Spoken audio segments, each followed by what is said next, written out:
Heyo, okay. Heyo.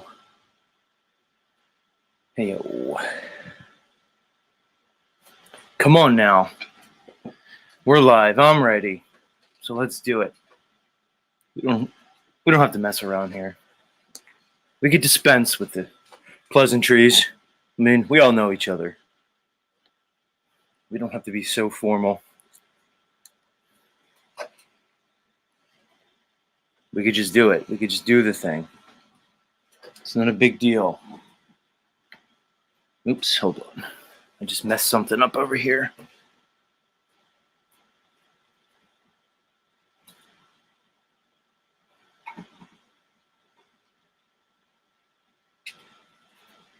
All right, that's better.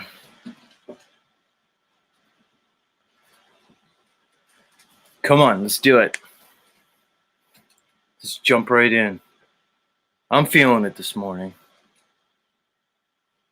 I don't know what it is exactly. I'm feeling something. Are you feeling it? That's right. I'm talking to you. Talking to you, Nuba. I see you're here. Yeah, I got to talk to you, Nuba, if you're still listening. Give me a second. Nuba and I are going to have a little conversation. That's right. Bet you weren't expecting this one. Let me start the show first. Fucking already getting ahead of myself. Cursing already.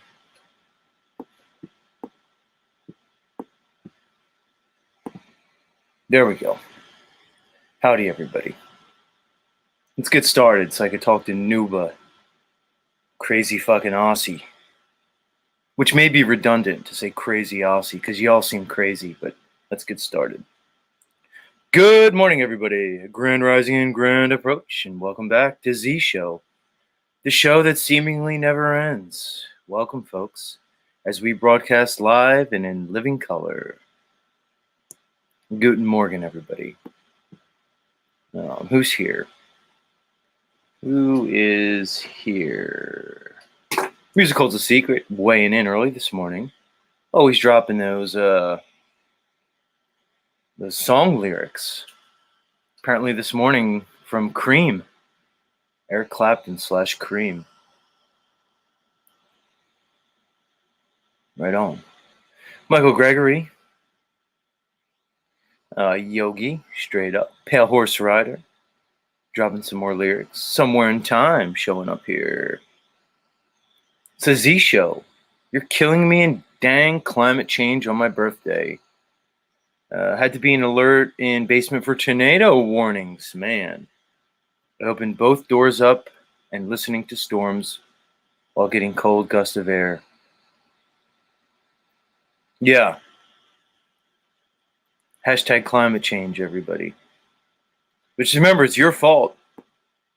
And by you, I mean you, if you hear my voice. You did this, apparently. That's what they keep telling me.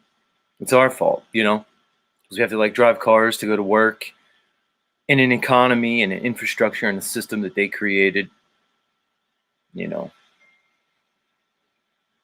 But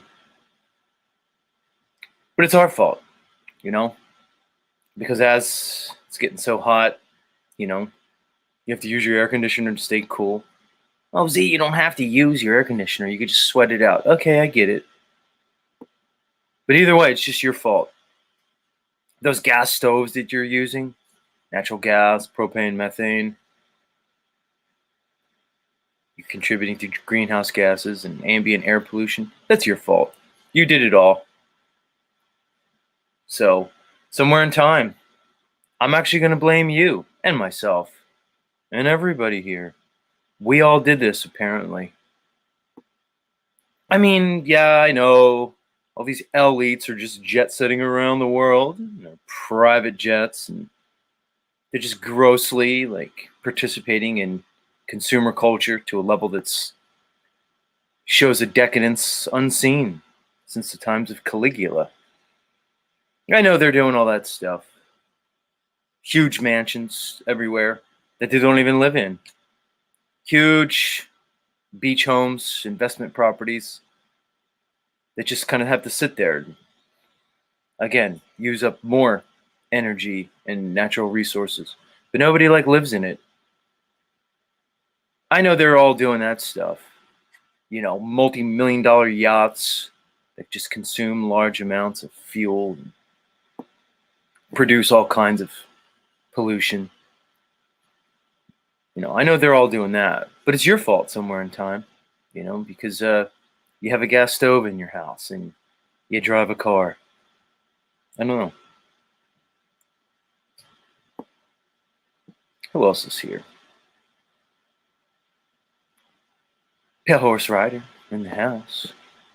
Much love, much love. Nuba, I'm going to get to you in a second.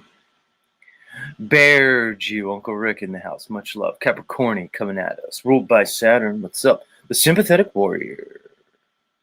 That's Rob Cleveland, everybody.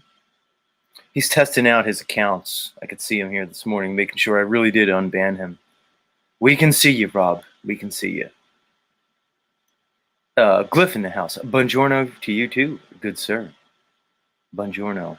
And grand perspective, my friend. There's the real Rob Cleveland, not his second account. Much love. Truth Hurts TV. Okay, Nuba, I'm gonna get to you. He says my subscription policy has changed. All right, that's the thing, Nuba. You and I. It's about your subscriptions, Nuba. And you know, Nuba, you probably know where I'm going with this. Let me get finished with my greetings. Freedom awaits. Much love, freedom awaits. Emmanuel is here. He knows about the L-E. And our pool says, Buenos dias. Buenos dias to you too, good sir. Or ma'am. So anyway, all right, Nuba, let's get it over with. I went on your channel yesterday. Don't ask me how. I ended up on Nuba's channel, but I did. Actually, I was going through my feed. Somebody recommended your channel. I said, oh, I know that guy. That's Nuba. I know that miscreant weirdo. So I popped on your channel. And you only have like 27 subscribers, so it's not a big deal. But in his description, it said, everybody, please take the time to go through all my channel listings and all my subscriptions, you know, Nuba's subscriptions. And he was encouraging people to subscribe to all the people on his subscription list. Which is funny though, Nuba, because I noticed so many people on there. Like I noticed Heidi, Divine Spirit 313 was on there. I noticed like all kinds of people were on there. But you know whose channel wasn't on there, Nuba? He says only 10 subs now. So you went down from 27? You lost subs? That's weird. But Nuba, do you know whose channel you were not subscribed to? Does anybody want to take a guess? The one channel that Nuba was subscribed to Three Fingers. Oh yeah, Rob's laughing. It's not that funny, Rob. Yeah. There was one particular content creator who was not on his subscription list. That's right. Yours truly, Zoetic Warrior. That's right, Ruled by Saturn. You guessed it. You and Rob guessed it. So, Nuba, since you're here, do you care to explain why you're literally subscribed to Angela Baby Carson? Oh, he said he subbed to me. When? Just now? What? Why was I able to look at Angela Baby Carson's bodacious silicone tatas wearing various Melodome t-shirts, but not myself? He says, I'm looking at subscribed now, and I'm tripping. Okay. Maybe I missed it, but I didn't miss it. I know it's pathetic, guys. I combed through all of Nuba's like hundreds and hundreds of subscriptions looking for myself. I mean, I could pull it up now, Nuba, and show everybody that I'm not on there. Interesting. Very interesting. The optics are high on many of you. And I get it, Nuba. You can subscribe to whoever you want, but I just found it sort of weird. Like, you're not going to promote your guy Z. I mean, I get it. You only have like 10, subscribers, so who really cares? But it's like the point of it.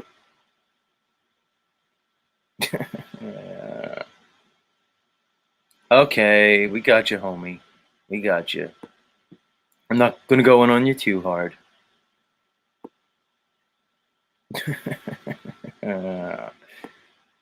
Fucking people are weird. So weird. Like he was subscribed to like Flatman X and all these guys. But not Z. Oh well. Who cares?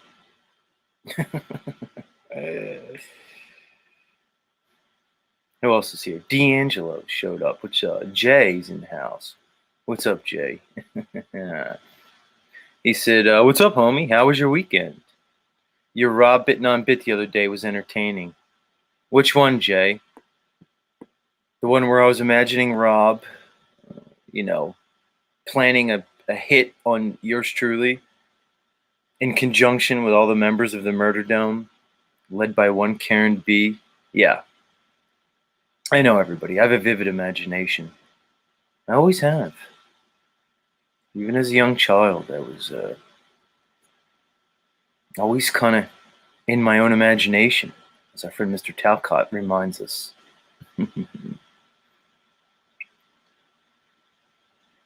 Yeah. Oh, the crying one, Jay said.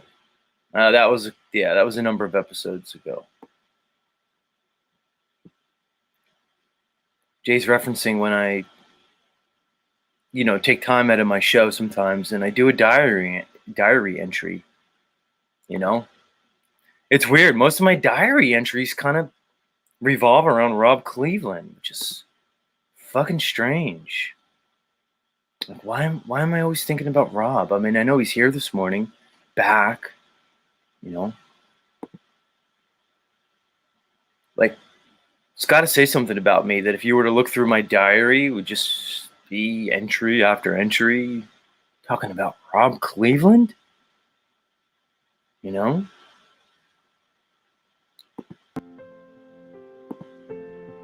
mean, I might as well use this time to do another diary entry. I mean, what else are we going to do? Let me open my diary up. You guys should see my diary. I used to have a leather-bound one, but now it's like fluffy. It's like coated with a it's not real fur, but it's like a fluffy fur. I got it at Hot Topic, and it's pink. Yeah, Diary of a Madman, says Musical It's a Secret. Might as well do an entry. What's on my mind this morning? Let's see.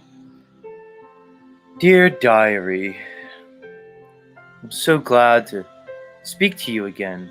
You're really the only one who listens to all my feelings, my thoughts and emotions, and I just wanted to give you an update. And my relationship with Rob Cleveland is moving forward. We're working past our issues and exploring our true feelings for each other. He's even here this morning in my chat. He's not hiding. He's not using a backup account. I get to look at his picture. And sometimes I wonder, will I ever get to see him in real life? He says he wants me to come out to Vegas for Flattoberfest, even though he's apparently not going to attend the event. But that's fine. I wonder what it'll be like when we meet up together. Do you think he'll like me in real life? I don't know. I just know I'll like him. But will he like me? I don't know.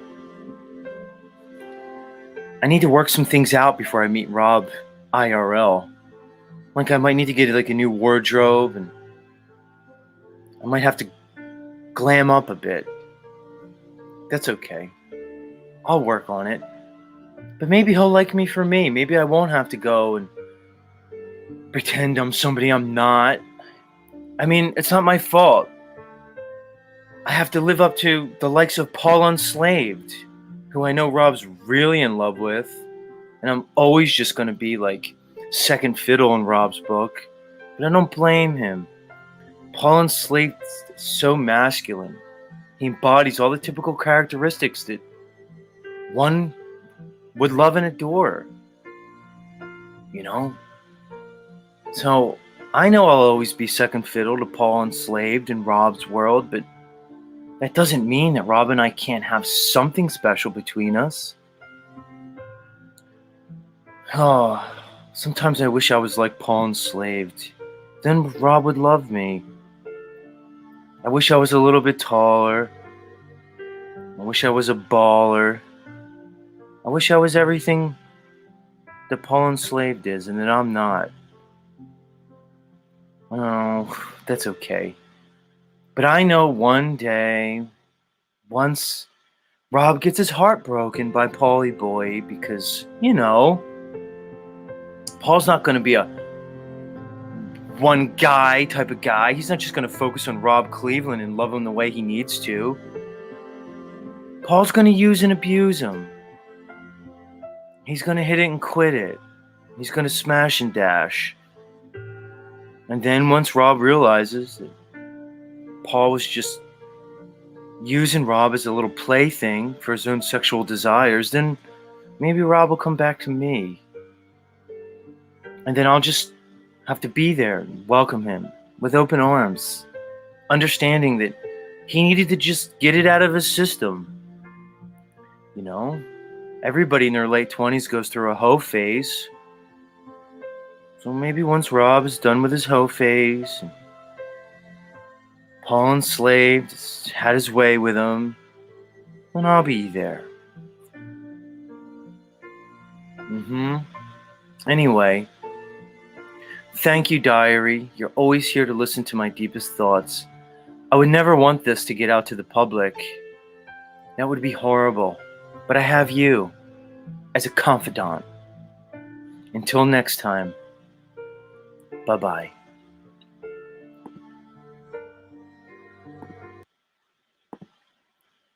All right. I'm back, guys. I'm back.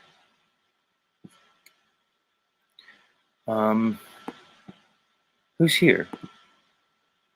Who's here? D'Angelo says, I should serenade Rob Cleveland. Oh, this is so corny. Corny as fuck.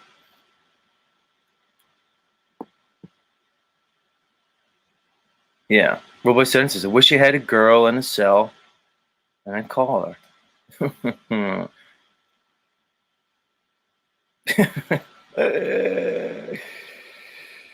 Jay thinks he's still in his hoe phase. He'll be in his hoe phase for a while. It's all right. Everybody goes through it. Chuck in Tennessee, he says, should be called the dairy of a closet queen. I bet there's a lot of dairy queens around where you live, Chuck, in Tennessee. Is it possible that Tennessee is like the Mecca for dairy queens? I can imagine there's one on every corner down there. You guys didn't get the memo on health and nutrition. Dairy Queen's not a food group, Chuck, just so you know.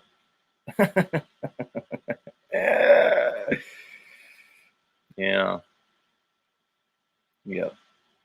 Oh, he didn't say dairy, he said diary. He said should be called Diary of a Closet Queen. Sorry, Chuck. I saw your name and I saw Diary Queen and I just pictured you eating each meal at your local Dairy Queen. I'd imagine they know you by name when you walk in. Hi, welcome to Dairy Queen. Oh, it's you, Chuck. Will it be the usual?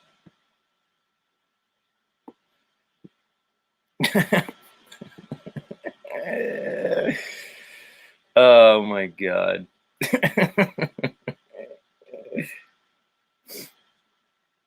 Somebody asking, where's Heidi? Yeah, she's not here. Heidi takes time off sometimes. She needs it. Just let her have it. Unbelievable. But anyway, guys, here we are. It's Monday, if that means anything. But either way, it's the start of the work week for most of society here in Western culture. And look, my computer wants to reboot on me right in the middle of a broadcast. Don't you love when that happens? No, I don't want you to reboot. I don't want Adobe, the newest Adobe Flash. Thank you. No, it's going to screw up. The fuck was I saying? Yeah, start of the work week for most people. Moon Day. That's right.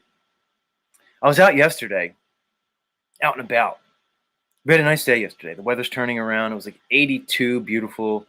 They weren't spraying the skies. It's like, oh, we'll give them one day out of, like 60. We won't spray the skies. We won't hit them with some, like harp frequency technology that's going to fucking mess their shit up. And I was like, thanks, controllers. Thank you for letting me look at the blue sky for one day and not have to feel like I'm under complete despotic overlord tyranny control. No, I could look up without seeing chemtrails. Thanks. So I was out and about yesterday, thanking my controller overlords for the beautiful day, because apparently that's who you have to thank now. Used to thank God. Thank you, God, for another day. No, now it's the controllers, because they apparently, run everything. And, I wanted to kind of talk about, like, my thoughts, because I was in the middle of town. I live in, like, a town. There's, like, little, restaurants and cafes and fucking stuff. And I'm out and about, and I'm just watching people move about their day and their life, and I just had this feeling the whole time, this like kind of resentment that I probably should work through with like on my own. But I'm just gonna talk about it here with you guys. Who knows? So I'm looking at everybody. I'm looking at the families, and they're going into the stores, and I'm watching everybody interact, greet each other. And it occurred to me, it was the first day in 3 years where things seemed, quote unquote, normal after this whole fucking scamdemic thing. And I kind of felt a certain way about it. I'm like looking at all the people, and I'm like, oh, okay, you're going to do this now. We're going to pretend like the last 3 years didn't happen. We're going to just hope it never happens again. Hope that the overlords just let us exist in this new normal. Hey, it's not really normal. It's the new normal. Close enough. Everybody's like, yeah, we'll take it. We'll take new normal. Fuck old normal. We'll just take new normal. And I was like feeling a certain way about it. And I don't want to feel this way about it. If I were to describe it, it would probably be resentful. And a little bit bitter. And I don't want to be bitter towards all these people. That's why I'm talking about it here in front of you guys. You can make fun of me if you want. I'm just looking around. I'm like, oh, okay.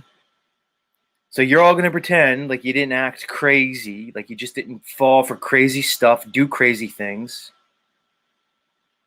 And I'm supposed to pretend like I'm okay with the way you all behaved. And we're all just supposed to go on and just keep going. Until when? Until the next shoe drops? And then we're going to do the whole dance again? And I don't know. I don't want to feel like that towards others. I don't want to feel like that towards myself or about myself. But if I'm going to be completely honest, I had this like resentment. I'm looking at people. I'm like, oh, now you're all out. You're not wearing masks now. You're all greeting each other. You're smiling. You're back out in the cafes. You're back out on the streets. You're laughing again.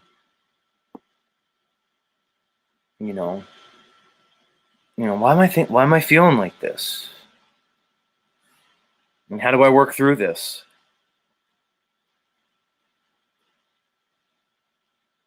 And some days are better than others, but it was particularly hitting me yesterday. And I want people to be happy. I don't want the fucking kids to have their whole childhoods ruined any further. They should be happy. Their parents should be happy. So that's why I'm talking about it. I want to work through it. I want to take the high road. I don't want to be bitter. I don't want to be sitting there like, oh, I used to be like you. I used to have, you do the hand wringing thing. I used to be like you. I used to have fiat and things and resources and blah, blah, blah. I don't want to come at it with like a haterade vibe because that's a slippery slope. I don't know. What do you guys think? Do we just all take the high road with this one? As we're watching the consequences of the last 3 years of madness play out? I think we need to take the high road. What else can we do? But at the same time, we should probably acknowledge our emotions. Is it okay to feel a certain way about it? But that doesn't mean we have to be governed by our base emotions. How do we move forward? Let's see what you guys are saying. Maybe you guys will give me some good advice. Freedom Awaits says that he feels the same. Thank you for validating that. Freedom Awaits knows what I'm talking about. It's a weird feeling because I'm watching these people and I want them to be happy. But at the same time, they're just still in their ignorance. Have they not learned? I don't know. Rob Cleveland says I had to work through it as it was happening. Right on. Rolled by Saturn says my favorite is when this virus is over, I still want some of you to stay away from me. Yeah. Music holds a secret that people will fall for the next one again. That's probably the biggest issue. Music holds a secret is what's next. What's next? Exactly. Jay says, yeah, it's like we were a step away from them going full zombie. Right. It's like everybody was pushed to the brink of like complete, like dystopic zombie movie. The Walking Dead. It's like, oh, weren't you guys like The Walking Dead? Yeah. Somewhere in time says, point it out every chance I get. This shall never happen again. They need a quick clean up on Isle America. Yeah, no doubt. Jay says, Z, if you don't mind me asking, was wondering if you would go back to a job as you had now that might go down with the norms. I'm not sure what you mean. Z, if you don't mind me asking. Rule by Saturn says, did you wonder how these people manage to get out of bed? I do, right. I wonder that often. I think they're just scared. I think it's just a matter of fear. Most people are governed by their base emotions.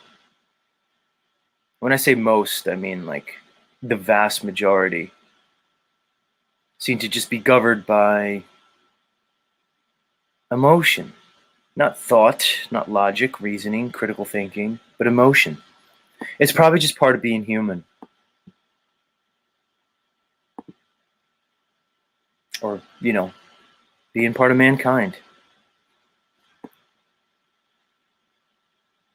Most decisions are emotional. When people like buy like a new thing, like a car, how many people do you think really are researching how durable the car is, different ratings, consumer reports? They're mostly just saying, oh, that looks nice. Other people seem to say it's a nice car. I like the design. It appeals to them on a base level.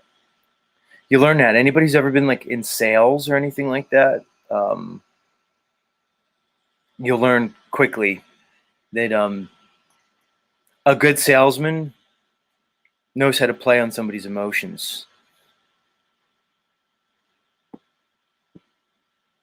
And that's what people are looking for. They're looking for the feeling, looking for the dopamine hit, the serotonin rush, the butterflies, that exhilarating feeling. It's a weird, cruel game we're all playing here. It really is.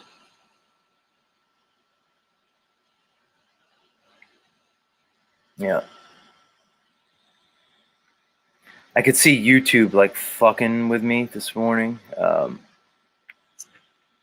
not egoic enough to think there's like a person at YouTube like watching my channel fucking with me. It's probably just an algorithm doing it, but I could see it happening in real time. It's kind of funny. I'll try not to focus on that. I wanted to mention our friend Bearsworth. Anybody who saw Friday's stream, we saw our metaversal friend Bearsworth was on the show, and we got to experience his story. And he commented and he said, "Thanks, everybody." I even got a comment from Bearsworth's mother. Ruled by Saturn says I'm buffering. Am I buffering, guys? Let me do something. Hold on. Give me a second, guys. They're doing something to me because Ruled by Saturn, like I had like almost double the viewers that I have now in here, and it just shot them all out. Now it's going up slowly. Let me hold on. You might hear a few seconds of silence, guys. If the stream cuts out, I'll fire it back up. But let me try something here.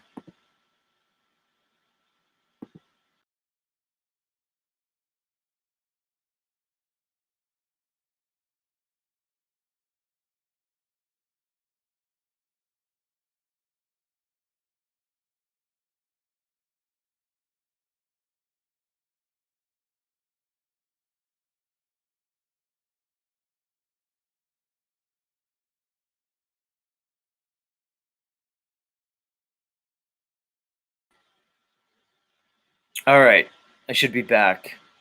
Yeah. People have been saying I've been buffering for like 10 minutes. How is it now? Let me know if it's better now or if it continues to buffer. Seems like it's better. Seems like it. Let me pull all this other stuff up. Hey, we do what we can, guys. I'm not gonna freak out about it.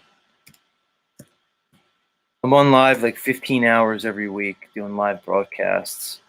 Sometimes there's gonna be ups and downs. I'm not gonna freak out about shit I can't control. But I think what happened this morning is my computer like started to reboot itself, and I think it put everything in a spiral. Yeah. Anyway, much love, everybody. Much love. What the fuck was I talking about? I don't even remember what I was talking about. Oh, Bearsworth.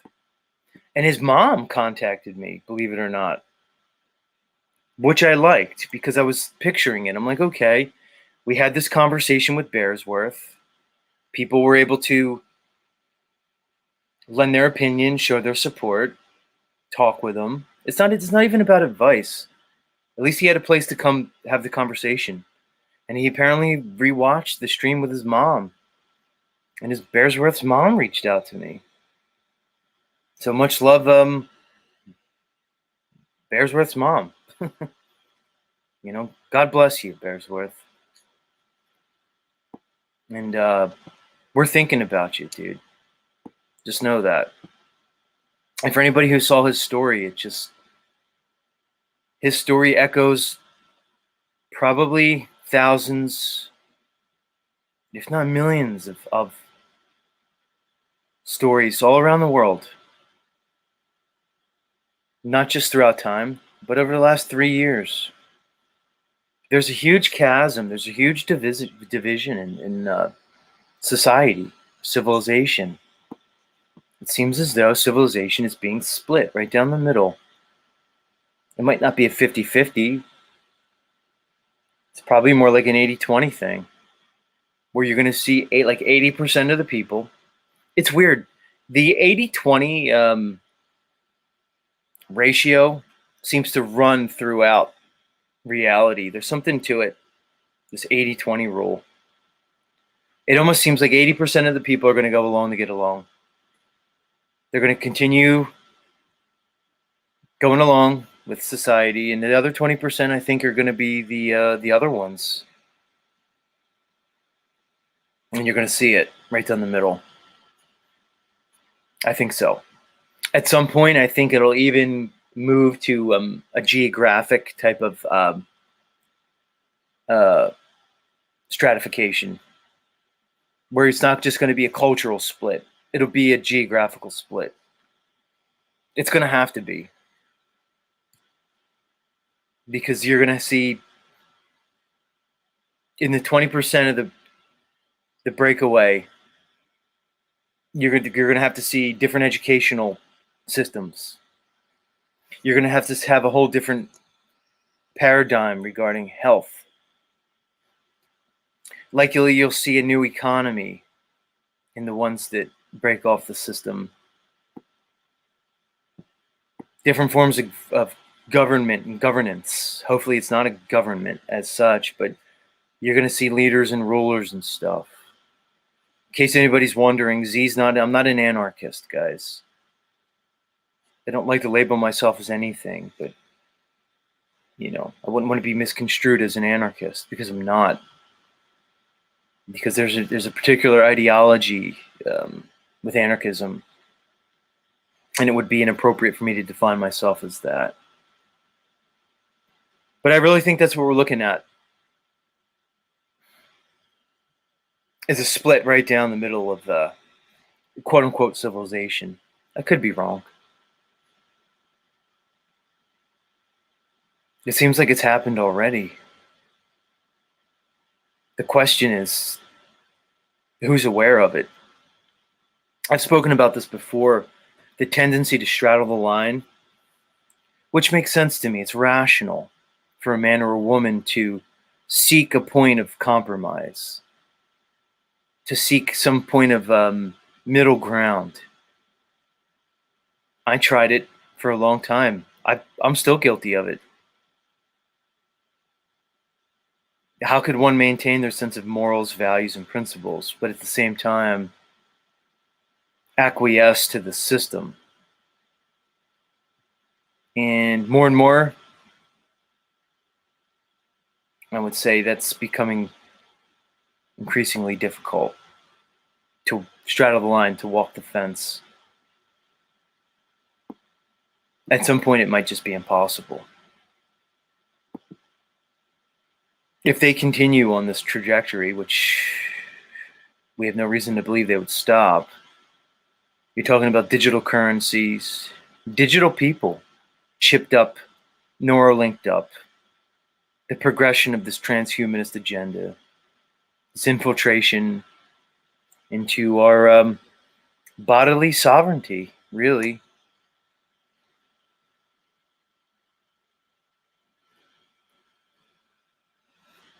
I don't think it's going to be too much of an option to walk the line. We still have people here on this channel, people that are still existing in that medical system, nurses and otherwise. I'm thinking as time goes on, it's going to become pretty much impossible to walk that line. So it begs the question, what's the rational thing to do right now? What's the intelligent thing to do? What's the logical thing to do?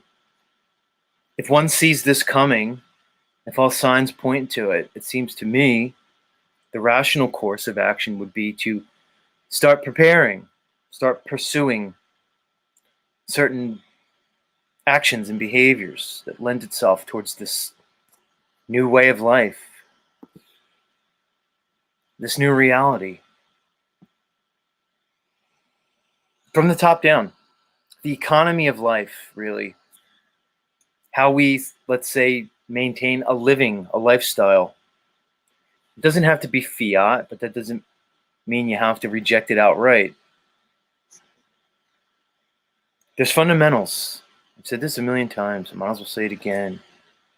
There's certain basic fundamentals to life as a man or woman. They're kind of basic. Food, shelter, health, and community. Food, shelter, health, community. It's really the four major fundamental needs when it comes to any idea of a hierarchy of needs. You need those four basic ones. They're the foundation. Most of those can just be found under the general rubric of community. If you have a good community, usually you can have the food, the shelter, and the health. Here's the really cool part about being human, for lack of a better term, human. This is say man or woman, just to be part of mankind. Is that this realm, this earth realm, it provides all those things. You don't need anything else. The earth gives us all the food we could ever want. It gives us all the shelter we need. And all true, effective health paradigms seem to come right from nature. If we keep this in mind, it gives us a framework by which we can move into the future. It takes the fear away. The biggest thing is community. And I think that's the biggest power play of these controllers, is the divide and conquer tactic on all levels. And I think their primary modus operatum is to create a mental division, a division between the consciousness of one and another. We divide ourselves, usually based off our own egos. So it begs the question, how do we overcome this? How do we find commonalities amongst each other? How do we do it in a way that's balanced and healthy and functional? How can we do it and avoid the traditional pitfalls that usually befall this type of human endeavor?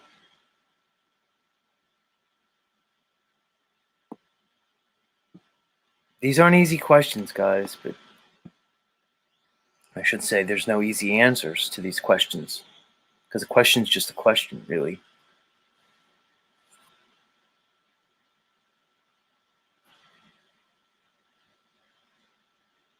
It's almost to a point of necessity. And back to our friend Bearsworth from Friday, his story just exemplifies this overarching issue. This division right down the center line between husband and wife, parent and child, between siblings, friends, neighbors. And that's how you do it, guys, because traditionally, in a sense of community, village, tribe, your identity in a traditional sense would be formed within the community. You would identify with your neighbors, with your tribe. But that's the trick of society as opposed to communities, because the trick of society is one begins to identify with the overarching cult of culture. Where you say, okay, well, I identified less with the guy who lives right next door and more with the random face on the screen, more with whatever hashtag academia and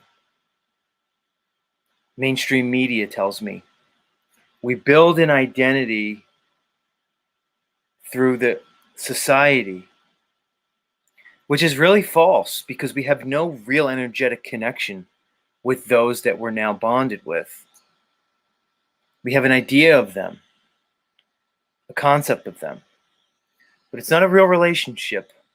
There's no energetic exchange there. It's a great trick. It's effective, at least. And again, it exemplifies something that I say over and over again. That the worst prisons in life are not the ones with the physical bars and the closed in four walls that we could be locked in, but the worst prisons are the ones that we place ourselves in, mentally, spiritually, consciously. They built a prison of the mind. Anyway, I could ruminate on this forever, guys. Who's here? Who's with me? Who's with me? Mr. Jack Talcott helped save my life. Nice name.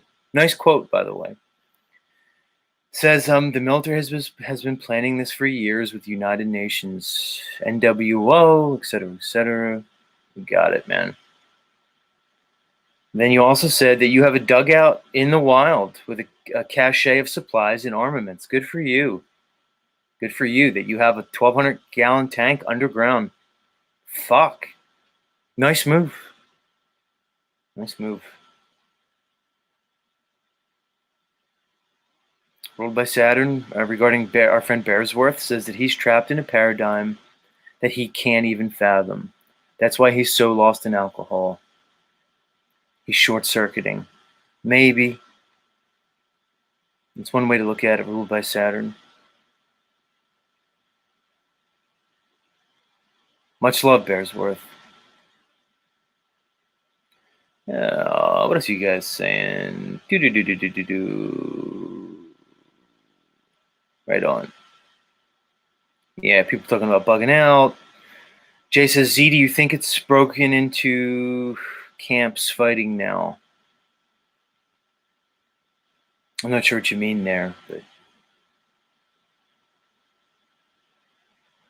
look within. Right on. Yep.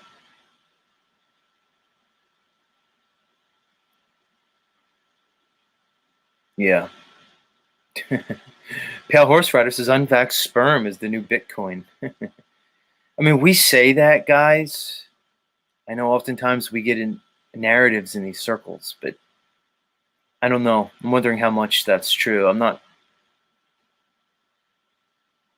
sure. Who knows, guys? All I know is we can take it one day at a time. What else can you do, guys? Yeah, digital currency. Yep. Right on, guys. Yeah. And like I said, I don't want to resent the quote unquote normies. Let's not. Look, no matter what, we're in a situation where we have to take particular courses of action. I'm choosing the higher road, all right? I'm choosing reconciliation and forgiveness, at least until circumstances change. What does it benefit us to be bitter? And I know it's difficult. Like for our friend Bearsworth, I look at his situation and I think, okay, because I could look at my situation in my life. It's the idea of acting in ways that are healthy and beneficial to all parties, really, without giving in to the base emotional urges. Meaning to say, if a marriage needs to be dissolved, a legal marriage, it doesn't mean you abandon your family. But if you need to legally dissolve a marriage, you need to do so. But you don't have to do it with hate, bitterness. You see, those two things could exist simultaneously. You can still love your wife, but realize it's time to move on from the legal contract that's binding you. Because the real question is, why did you enter into that contract originally? Okay, life is about learning from mistakes. When you know better, you do better.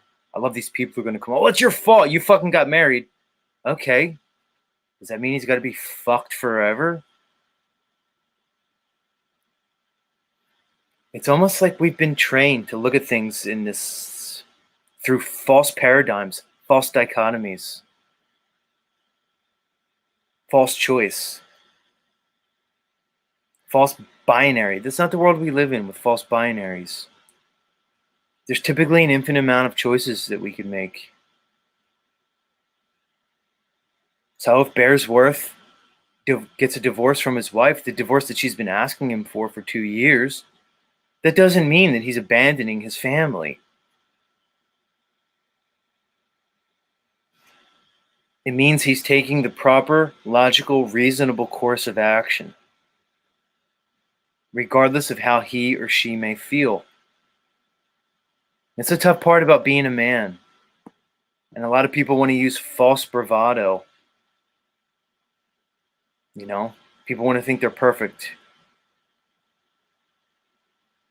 Part of maturing, learning, especially as a man, is acting in the face of your fear, which, as our friend Benton puts it, is one word. It's courage. It's not being fearless. It's acting in spite of your fears. That's the definition of courage. It's knowing that you have human frailties, limitations. Fear is adaptive in this realm. Somebody who's completely fearless will not last long. If you're a fearless individual, you're probably not going to make it past adolescence. But it's acting in spite of it.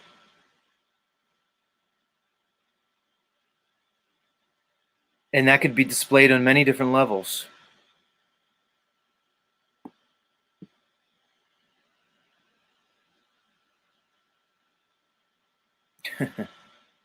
Bear juice is having balls. It's one way to put it. That's a colloquial way to put it. It's a very New York way to put it. But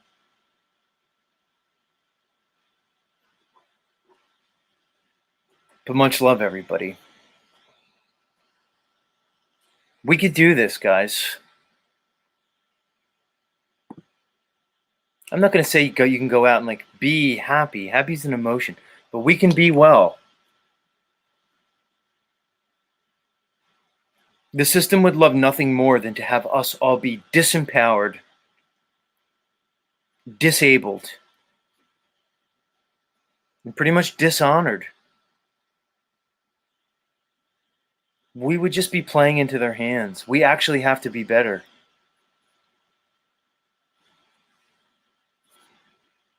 No matter what. It looks like I've stopped buffering, which is good. Because struggle streaming is not fun for anybody who's tried it.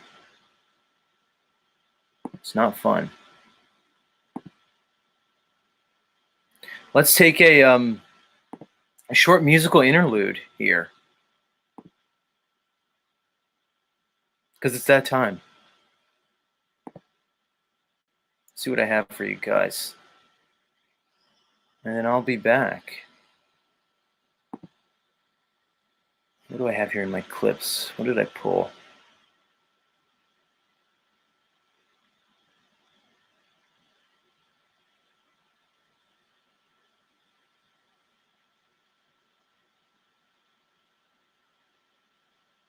Let's play this. This one isn't music. But let's look at our friends at NASA. All right, see you guys in a few moments. Don't go anywhere. Much love.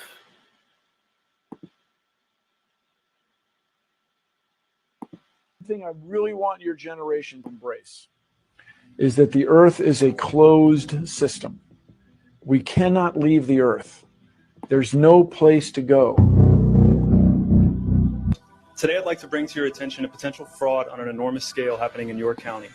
There's now clear evidence of NASA using numerous methods to grossly mislead the public about astronauts being on the International Space Station. During interior ISS scenes from NASA's own live feed, the use of wires, harnesses, green screens, and virtual reality have been detected to achieve the appearance of a weightless environment. Examples of this include astronauts fading in and out of the screen,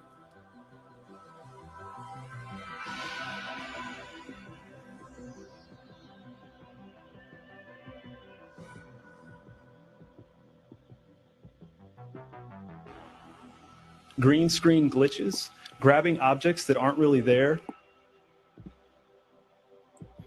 Hey, for anybody who doesn't know, who's listening, the International Space Station's a fucking Hollywood Pulling production, on guys. invisible wires. Look at the wires. Watch. Oh, I got a fucking harness around my waist. Whoops, we fucked up. See the guy in the back, everybody? Being tangled in their harnesses. Watch this one. He does a flip. Watch him grab the harness. Whoop. There it is. Watch it. Look at his pants. Oh, why do you need a harness on the International Space Station? Somebody explain that to me. Oh, because you're not floating in the zero gravity environment? There it is. Watch it. Oh, your harness fucked up. Live in front of school children. Let's lie to And kindergartners. astronauts appearing out of thin air. This begs the obvious question. If they're really up there, why are they using Hollywood techniques to fake the footage? No. Now, unfortunately, I can't show you these clips in here today, but I will be sending them to you. Moving on, outside the International Space Station, during spacewalks, air bubbles have been recorded on numerous occasions. How is it possible for air bubbles to be present in the vacuum of space? I once questioned astronaut Scott Kelly about this phenomenon. His body language and answers only created more questions. In 2013, astronaut Luca Parmitano nearly drowned during a spacewalk when his helmet filled with water. This happened again just last year. Air bubbles, helmets filling with water, and drowning. Are they in space or are they underwater? Clown world. Now, what's really interesting is that they train for spacewalks in an underwater pool with a complete ISS replica. Now, surely they aren't filming these spacewalks in an underwater pool and then editing them. We are filming them, and don't call me Shirley. Because that sure would be something, wouldn't it? I'm calling on the Brevard County Commissioners to open a full investigation into NASA's fraudulent practices and use of taxpayer dollars. It costs NASA $3 billion per year to operate the ISS, and if they don't have a darn good explanation as to why they're faking these videos, I and the public would like a darn good explanation as to where our tax money is going. And if they are indeed faking the funk, it is our duty to expose and eliminate this fraudulent and astronomically wasteful ISS program. And look, I know what you're all thinking. The NASA is part of the federal government, and you're just county commissioners. Even if what I'm saying is true, what can you do? But let me remind you, not only is this happening in your county, as public officials, you have the platform and the ability to make a statement or hold a press conference, alerting the public, state, and federal authorities to investigate further. You have the power to start the conversation. Video evidence of everything I described today will be emailed to you all, and I truly hope we can get to the bottom of this. I look forward to the day that $3 billion annual budget is put towards our veterans, our homeless, maybe some of that mental health stuff the young lady just spoke about, yeah. and the revitalization of Brevard County. Thank you for your time today, and I'll be happy to answer any questions you may have. Thank you, sir. I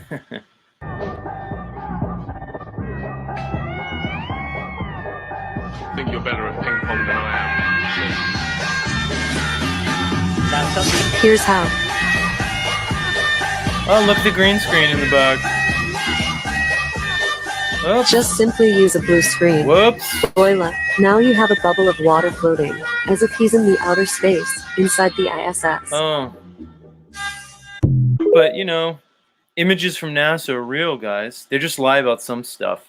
You know, not. Hello, my name They don't is lie Nico. about everything, but they just lie about some stuff. One you thing know? I really They only lie about, you know, the stuff that doesn't matter. But when I want to just, you know, say that we live on a globe, all those pictures from space, they're not lies. You know.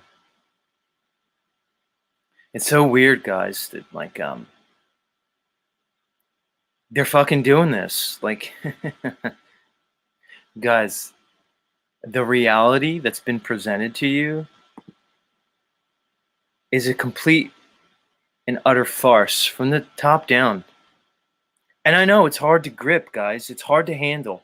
Because you say, how can I go on?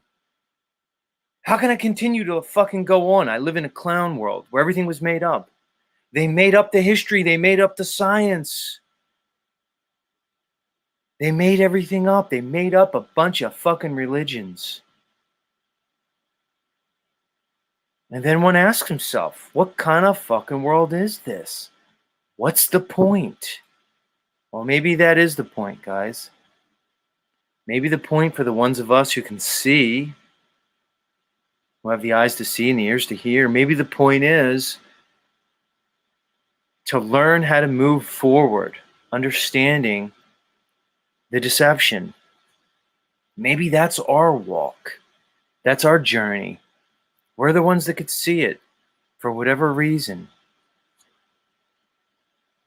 And if you can't, hopefully you have the honesty and the integrity to start to evaluate your world in an objective way. And to come to the point where you can say you value truth above all else. It doesn't matter, it doesn't mean you always have to act in a truthful way. Sometimes you need to be deceptive, guys. Sometimes lying is the best course of action. What is he saying? Is he telling us to lie? No, I'm telling you that everybody lies. It's part of being here. And if you don't believe me, I'll present a scenario. Say your house is being invaded by a group of, let's say, people with bad intent, and you hid your kids in a closet or the cellar, and they point a gun to your head and say, "Are you the only one here? Where's your kids?" And you say, "I don't know." Guess what? You just lied. But here's the question. Is there anybody here that would deny that the lie was appropriate in that situation? Right. Sometimes you have to fucking lie in this world. You have to deceive. Don't let anybody ever tell you otherwise, because they're fucking wrong. But here's the point. It becomes insanity when you lie to yourself. And how many people do we see all day long, all around? They're lying to themselves. From the moment they wake up, there's a little voice running in their head.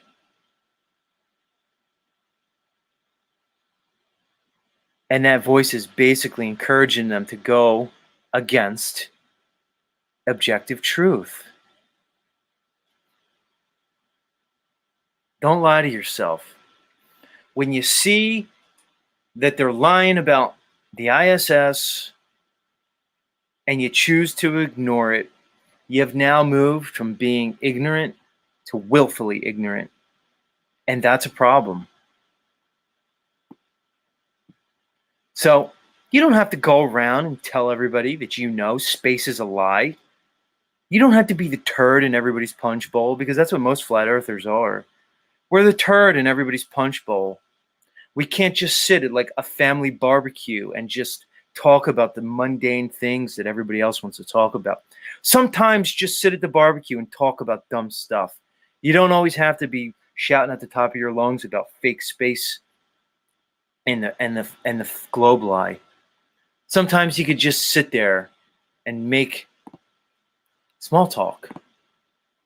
But the point is, don't lie to yourself in the process. We have to remember, many of the people that we see, even the quote-unquote successful ones, they're kind of like children. Their intellectual, emotional, cognitive, and spiritual capacities are stunted by a system that has propagandized and indoctrinated mankind since day one. They're limited. They must be viewed and treated as such. It doesn't mean we're better than them. It just means that we see something that they don't. And the reality is, guys, to try to forcefully wake somebody up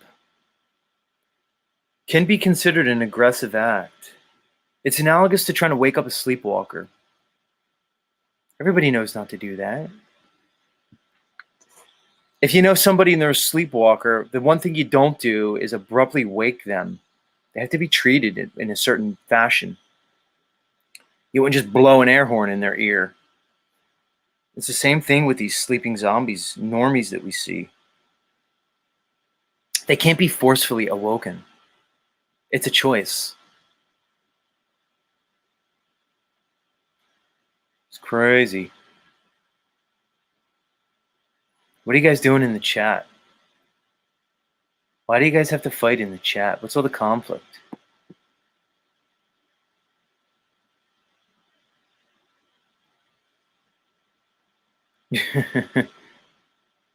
Hey, whatever. Too much for me to read. I see you guys going at it. But hey, but that's what the chat's for. It's for people to do their thing, express themselves in so many ways.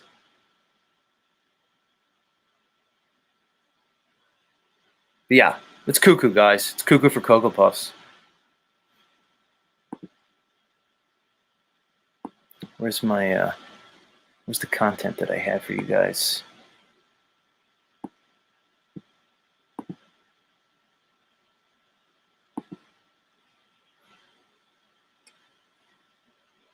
Yeah, I'm trying to read the chat. I'm gonna abandon it. It feels like it appears that Moose is in here. Moose, are you causing trouble this morning here on Z Show? Moose is like activated. Very strange.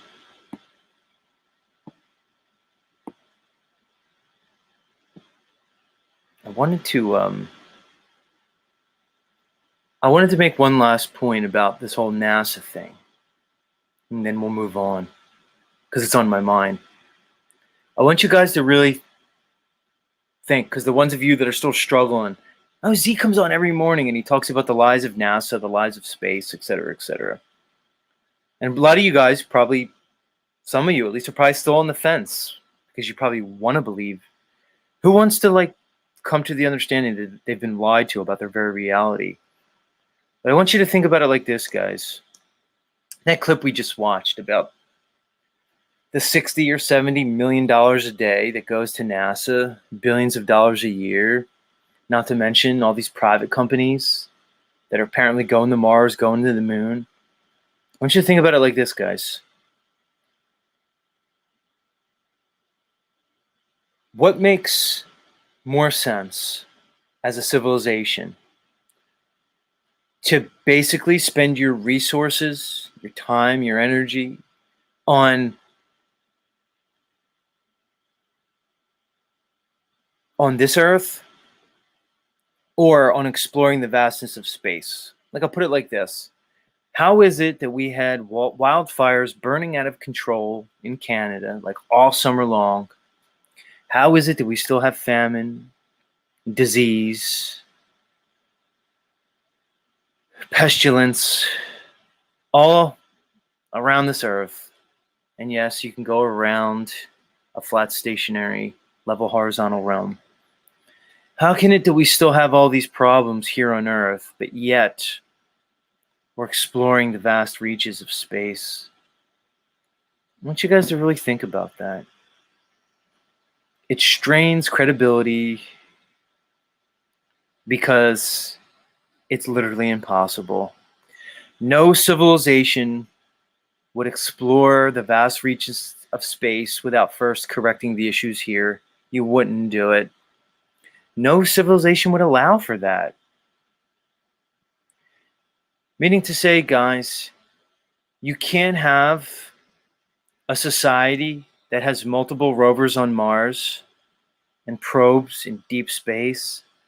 You can't have a society that could accomplish that, but can't put out some forest fires right here on Earth. You get it, guys? Do you know how many drones that you can build for the multiple billions and trillions of dollars spent on space? You can have a fleet of drones just constantly dumping water on these forest fires or some other fire retardant. You would never have a hungry man or woman on Earth. You wouldn't have starving children in Africa or anywhere else. Nobody would ever die of cold, heat, hunger, Not one person would be wanting, if you had the technology and the sophistication, to be on Mars and the moon. You see how it doesn't add up? But we've all been tricked. They've tricked our minds out of our God-given sovereignty and ability for critical thought to think that those two things could coexist at the same time. That you could fucking be on Mars but have fucking kids dying all over Earth. None of it makes sense. If you believe it, you've just been deceived. Wake up. Because it's literally impossible. And if it is, not one of you should stand for it. Because if we truly are on Mars, but you can't put out a bunch of Canadian forest fires, there should be uprising in the street. And say, why? But there's not. Because it's a fucking fantasy. I don't know about you guys. I don't want to live in an illusion. This world is enough of an illusion. I don't need one created for me by a bunch of fucking controllers. The very metaphysics of this reality seem to be illusory, shifty, tricky, fluid-like. Well, I can't do anything about the nature of this realm. But I could damn sure do something about who I follow, who I consider my leaders. I could damn sure decide where I contribute my time, my energy, my attention, my resources, my money. I could decide that. I could decide whether or not I'm going to pay taxes to a fucking corrupt government. I could decide whether I'm going to give my time and energy to a corrupt corporation.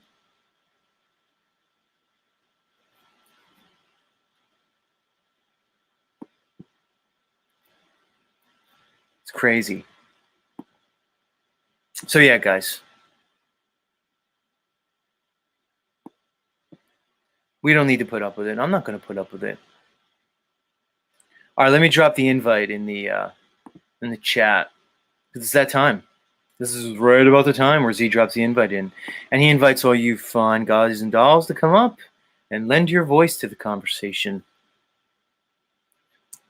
So let's open ourselves up to the Metaverse of Madness. Why is my link not pasting in? Come on, link. Is that the right one? Let me try to copy it again. Let me try it. Sometimes I don't want to invite you guys up. Sometimes I'm like, oh, I'll just sit here and spurg out all morning. But that's not the show. The Z show is I come on here and I kind of just give it a little blah-bitty, blah-bitty, blah. And that's it. Roll by Seven says, Z, play something nice. Wow, people are already up. Well, I was going to play something ruled by Saturn, but people jumped right up. It's kind of who I expected to come up. Moose, I thought we'd see you this morning. You seem rather active. So we're going to skip the musical interlude. And we're just going to go straight to welcoming the guests.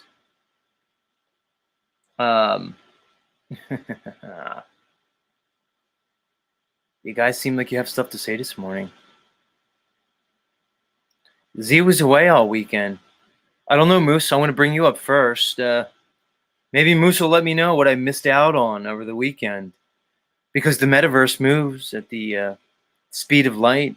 By the way, Z does think there's a speed of light, by the way. I don't think that light, what we define as light through our visual acuity, I don't think it's instantaneous. I do think there's a speed to it. Take it for what you will, everybody. We can talk about that if you want. Yeah, Moose is fired up by 7. Let's hear from him. Moose, welcome back to the stream. What do you got for us? What's going on, brother? Speaking of the speed of light, keeping it on topic, this weekend I was given the keys to the enslaved empire, and just like the speed of light, I had them taken away. So So you were what, basically being embraced in the producer role for a short time. What was the cause, and then the removal? Like, why did it? What happened? Well, so yeah, everything was going good, right? And then I started streaming onto my minds.com platform, and I was doing the live stream over there. And he said something about it because I named it Jerry for Jerry Springer. And he said, "Who the fuck's Jerry?" You know, he starts going off about Jerry. And I try to explain to him, "Oh, yeah, I'm just restreaming you or whatever." And that was the start of it. He started questioning, you know, what I'm doing. He's like, "Wait a second, are you trying to make money off of me?" And I was like, "No, no, no, that's not what it is." And then the next day I come back, right? And we're, you know, live streams going on. I go to start cooking dinner because they don't need me in the live stream. And the next thing you know, the live stream just ends, just abruptly, like it just ends, right? And I hear Paul going, Moose, what the fuck did you do? And I was like, and I'm sitting there like, I'm literally, I got fucking a knife in my hand. I'm chopping up carrots. And I'm like, what are you talking about? What did I do? I'm not even in the same room as you. And yeah, so anyways, that was basically the end of, that was the end of my producing. I was stripped of the keys immediately. I've been dubbed an infidel again. And yeah, it's pretty much, I went from being a hero to being like the villain in the speed of light. Well, sometimes it's hard to sometimes it's hard to discern with the Unslaved one, the bit versus the non-bit. You know what I mean? Sometimes I wonder if he even knows sometimes, like, because, you know, you can commit yourself to a you know, like a line of course of action, right? And then you're kind of in the bit, and then it just becomes a non-bit and then bleeds back over. Sometimes the lines get blurred. It's kind of funny, dude. Look, being a producer probably is a thankless job for like anybody. Is that a role you really would want, Moose? I don't know. Well, well, the thing is like I'm actually learning. You know, like I'm using the ability to be the producer to learn these skills and like develop my editing abilities and stuff like that, and develop my timing and stuff. So yeah, it's something I want to work with somebody on. But yeah, that was a little rough, you know. Like I came back to the stream and it was like everybody was pretty much up in arms against me again, and I'm like sitting here like, you know, imagine going to work, right? You go to work, you know, you clock into the job, you get to your desk, you think everything's going good, right? And then all of a sudden, like the fucking whole plant shuts down, and you're like the red lights going on, the fire alarm's going, water's pouring out on everything, and you're just like, what the fuck's happening? And you walk outside, right? You get outside, and everybody's like, oh yeah, the fire, there's a fire over there, there's a fire. And they go, why the fuck did you start it? And you're like, what are you talking about? Like, I don't even have a lighter in my hand. I don't have a lighter at my desk. Like, how did I start the fire? I know, it's a weird situation. Yeah. It was weird. It was strange, dude. Because like emotionally, I was like, wait a second, this is a bit. And then I started seeing the crowd, and I was like, wait a second, is this really a bit? Well, you know how it is. The crowd loves red meat, dude. I mean, they love their bread and circus, but whenever they could be thrown some flesh, some warm flesh, they fucking eat it up, bro. So believe me, I know. I've had times in my life, Moose, here through my metaversal experience, where like I'd just be doing something like, yeah, like outside mowing the lawn, right?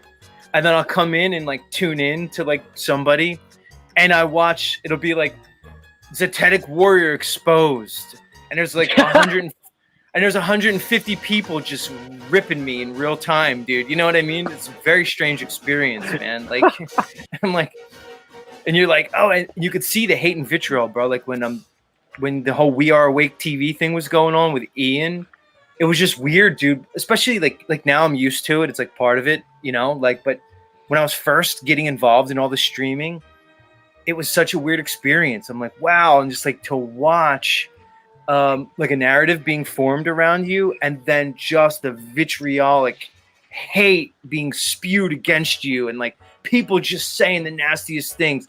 Fuck Zetetic Warrior, he's a fucking Mossad agent. He's a fucking narcissistic this, and it's like, it's a learning experience, dude, to adjust to that. You know, it's very strange, dude. It is. It's one of those things that, like, to be well adjusted to a sick society makes you sick, right? So I think that, like, you have to have a little bit of, like, mental illness to, like, be okay with hanging out with people like that every day. Like, to be cool with these people that one minute they're saying they love you, Z, and the next minute you're the worst thing that they've ever seen. It's kind of it's kind of mental abuse, dude. Like, if you think about it, these people are actually, like, they're putting their bad karmic energy onto us. And like, they don't see what they're doing to themselves. They're giving themselves a bad day by being rude to us. Oh yeah, dude, it's strange. I mean, you know, the key is about boundaries. You know, I've learned to not get emotionally involved, which, like you said, is difficult because my personality wants to bond with people, wants to grow, wants to build relationships. It's very difficult here in the metaverse again, which lends itself to the idea that this metaverse is just another divide and conquer tactic. It's working out perfectly for these controllers. They're just going to let us all tear each other apart, you know?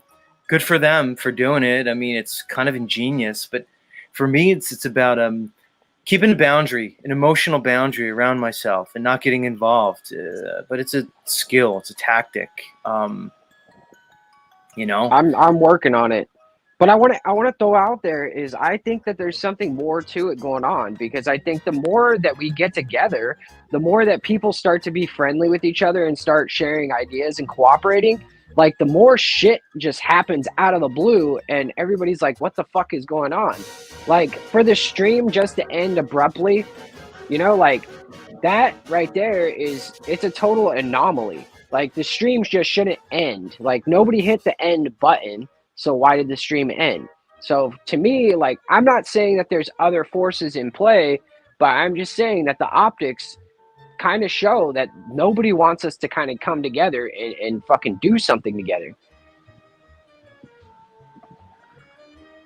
Yeah, it's wild, dude. Let's who else is here? Let's up I don't have anything really interesting to say, Z. You can kick me off. Well, I have Snafu in the back, and another guest just showed up. Snafu, please hold, Snafu. I don't know, Moose. Am I allowed to have Snafu on the show? Some people tell me that he should be banned from, I guess, all of social media. Apparently, what are your thoughts on Mr. Snafu Snaps? Well, Mr. Snafu Snaps, I think that he's an adult. You know, he plays a little wild here and there. He's like a wild card, you know? You get the Joker in the deck when you're playing poker, and all of a sudden the Joker pops out and you're like, hey, this isn't really poker, is it? Let's set up Nachiketa. I haven't spoken to Nach in a little bit of time. Let's let him up. Where is he?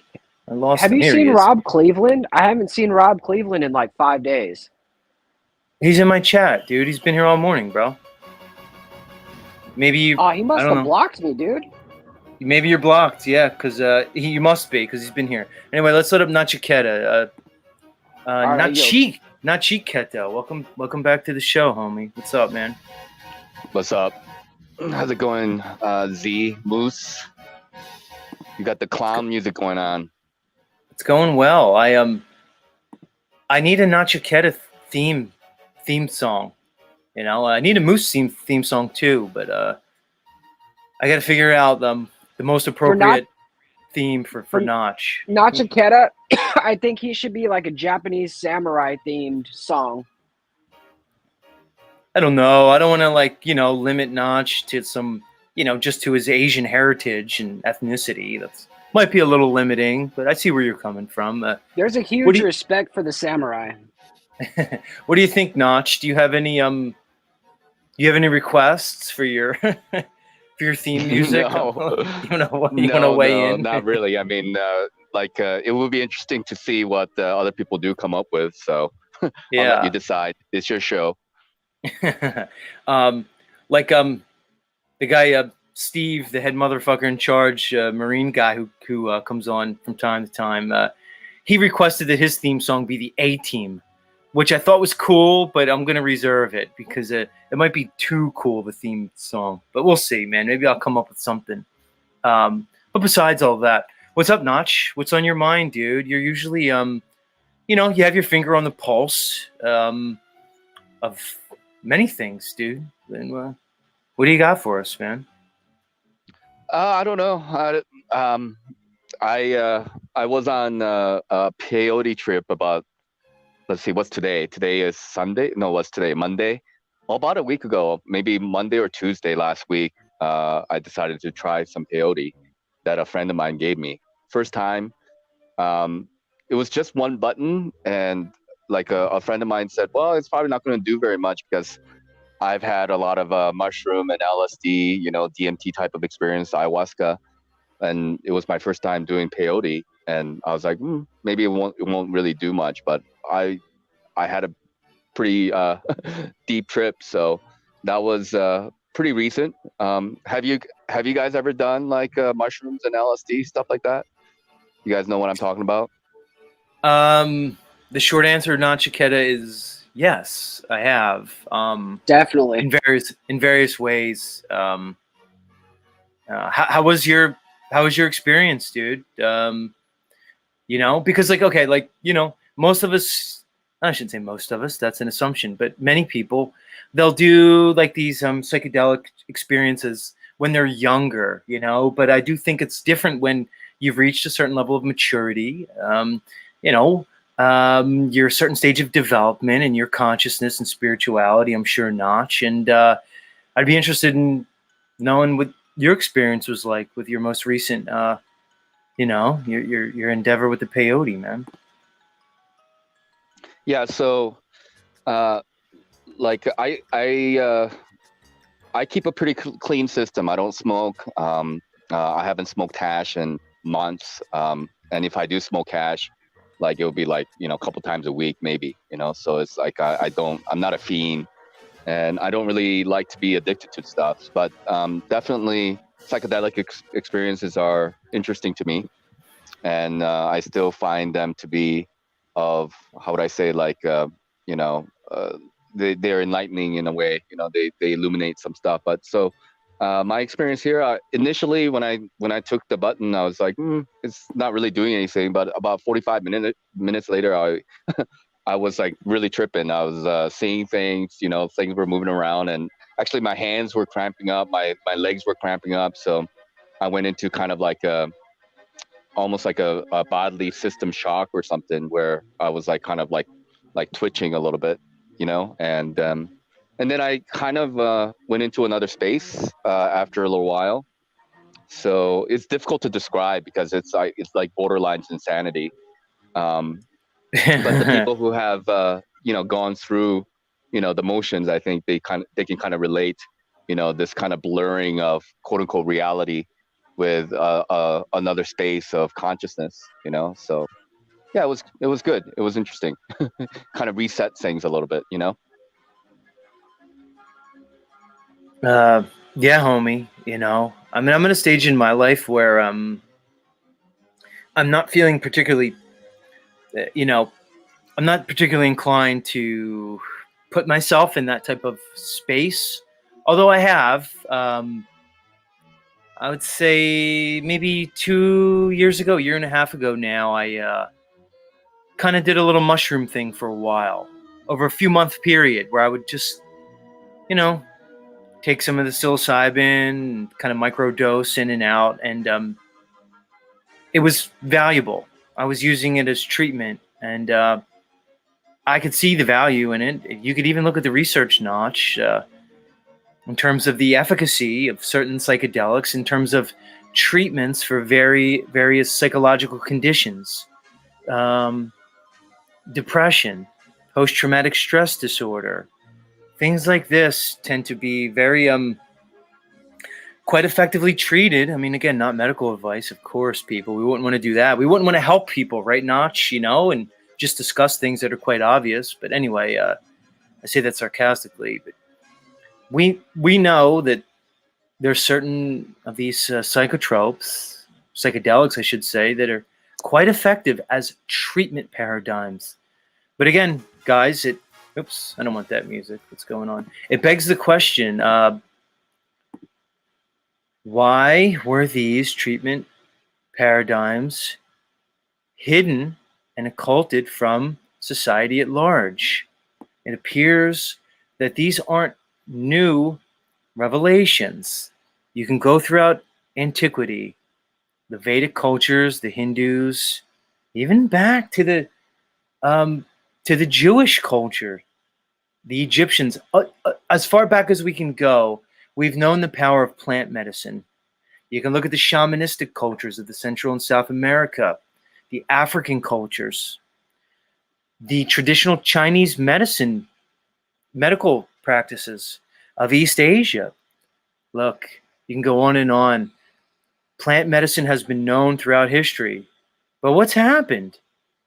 Why was this hidden from us? Why were we given a medical system that promotes poison and hides true health? And that's the thing that gets me, Notch and Moose, is that this idea that we're just supposed to accept the medicine from the controllers, and we're supposed to look at like Nachiketa as doing kind of like a naughty thing. Nachiketa did like a secret, magical, naughty little thing that society's supposed to look down upon. But the reality is, he's just taking his well-being into his own hands. When one engages in these type of practices, you're basically taking accountability for your health and well-being, but yet it's demonized by society. Go ahead, floor's open. One question is peyote, because I don't know much about peyote. Are you able to poison yourself with it to the point where you could pass away? I think there have been some cases, but it's Very not slim, like, right? yeah, it happens very rarely. Okay, my only point is I read a book called The Empire of Pain. It's about the Sackler family and how they, flooded the market with opiates and made it sound like it was, such a great thing for society, right? Well, these are the same people. It tells you in the book has all the sources and stuff, and it tells you that these people are also the ones paying schools and giving the schools all the information, the books and the pamphlets and everything that the school needs to learn about these drugs. So the people that are making the drugs are making the literature for the drugs, and they're also going from the Sackler family, the whole big empire. They had people go from the FDA to the drug company to the FDA. So basically, they have these people that are they make the drug, they give you the literature, and then they put their own person so that they approve the drug. And so like this doesn't happen with normal stuff. This doesn't happen with natural things. This doesn't happen with mushrooms or peyote. It doesn't even happen with LSD. You don't get this stuff. All we get is the information against it. It's the mescaline in the peyote. I don't know if you tried the buttons or how you did it. It's the mescaline that actually gives you the trip. Snaps, I love you, brother, but are you going to disregard the fact that I just explained the entire process of how they fuck us over? Hey, well, what do you call big pharma? What do you call big pharma? What do you call big pharma? Hold on. Snafu, I'm going to put you in back. You're echoing, dude. There's a weird echo. Figure that out, and I'll bring you up. So let me just say something real quick about, I mean, I've had, I don't know, like over 100 mushroom, LSD experiences, like heroic doses, whatever, ayahuasca, crystal DMT, changa, datura. Datura is Jimson weed, and peyote has been this recent experience. I think people need to, assess for themselves, what they need. But like, obviously, it's not medical advice, But I think it certainly changed my life in ways that I believe to be beneficial, just in terms of understanding oneself and what consciousness is, and et cetera, et cetera. I think we are all on a similar journey that way. And yes, there is not much, interest by the controllers to want people to share such experiences or, partake in these type of things, because like, like the way they manipulate the population is through fear, right? And also through materialism. And, when you start to, feel differently or have the perception that, we are all sharing one consciousness with each other. And this is how, so like, in my personal opinion, like, you can change the world by changing yourself in a way, right? So like all these things about like, what they do and stuff like that, that to me is irrelevant, because they can't control these things. These are already God-given. Right. God has already designed this for the people, to have these experiences. And here's the thing, Notch. I mean, the argument would be a better argument from the other side if they were just against all drugs, all psychoactive compounds. But the hypocrisy is Big Pharma's going to promote their treatment paradigms, their pharmacological treatments and otherwise, with known adverse effects, right? And some of them are severe. I mean, come on, the stuff they give you to treat depression can cause more depression and suicide. If that doesn't say it all, I don't know what does. So it's the ultimate form of hypocrisy to say, look, we're going to tell you which drugs you can take, when you can take them. We're going to make these other ones illegal.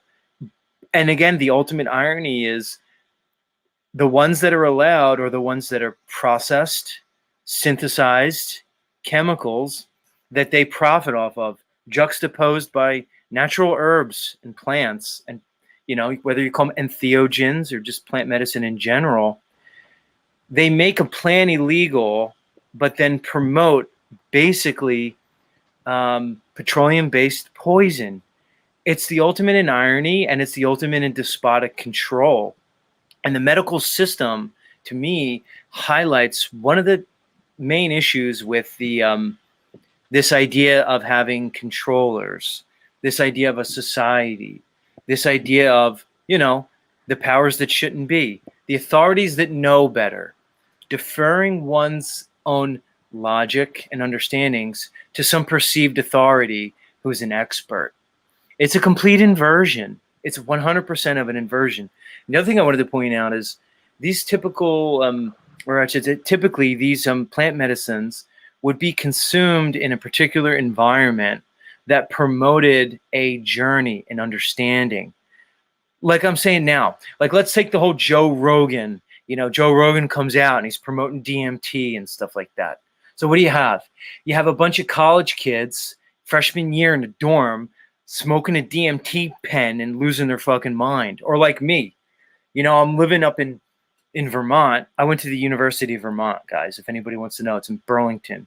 I'm like a 18-year-old, my freshman year, and I'm just popping a bunch of tabs of acid with a bunch of goofballs trying to figure it out. Juxtapose that to, let's say, an ayahuasca experience, a traditional one where you're in the rainforest. It's a religious and spiritual ceremony. You have a shaman that's going to guide you through it. You have a set and setting and an environment that promotes the experience. That, to me, is a more natural construct of how one can imbibe and then go through this experience, as opposed to a bunch of dumb kids taking it, driving around, losing their minds.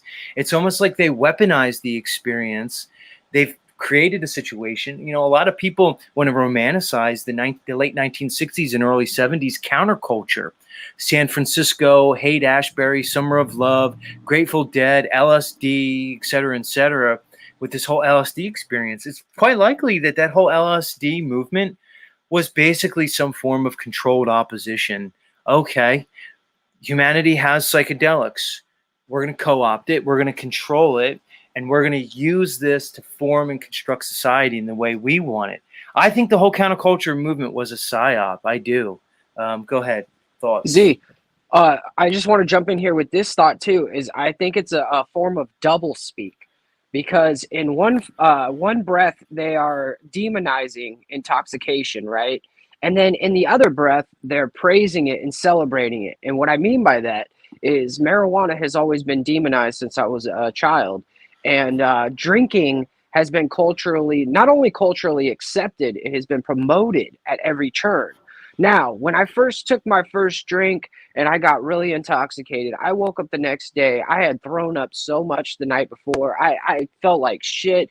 And every, time after that, that I've ever gotten that intoxicated, I felt like shit, right? And people celebrate that. People say, hey, it's Friday night. Let's go to the club. Let's go here. During the whole coof, the every single liquor store was still open. You know what I mean? The bars may have shut down, but liquor and beer had access to it, and it was okay to go home and drink yourself silly. But the marijuana, the mushrooms, things, herbal remedies, all those things are demonized while they're praising the other thing. So I think that's a form of doublespeak. Can you hear me better now? Perfect. Yeah. Yes. They used the psychedelics for MK Ultra programming. It's all there, and many other things with the Timothy Leary optics and stuff. So it is definitely, they know the benefits. And again, Dr. Sebi, alkalizing the body. I remember in the late 90s, 2000s, there are a couple books that were banned. When they started banning books on herbal medicines that are banned in the United States versus other countries. So they've been doing this for a while, Yeah, that's a great point, man. But after this convo, I want to trigger all the hoes. So when you guys are done, I got some things to say, Mr. Z. Do we want to go there, Snafu? Do we? We definitely want to go. I definitely want to go there. Can we let sleeping dogs lie? Okay, no, go, not this one. This are two new subjects that I think you don't even know about, Mr. Z. Moose, not Chiquetta. Do we want to entertain this right now? Your thoughts, Notch? It's up to you guys. I mean, like, Nachi is the expert. I'm the expert on what? I think Moose is deferring to you. I think he's busy.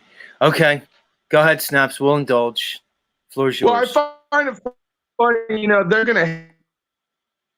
I was kind of hugging a fucking buddy over at Unslavia, and I saw Moose, and this is the bit, Moose. I'm not trying to hurt, but I was giving Moose respect for taking down the gates of Talcadia and then taking down the gates of Unslavia, is what I said. It was a joke.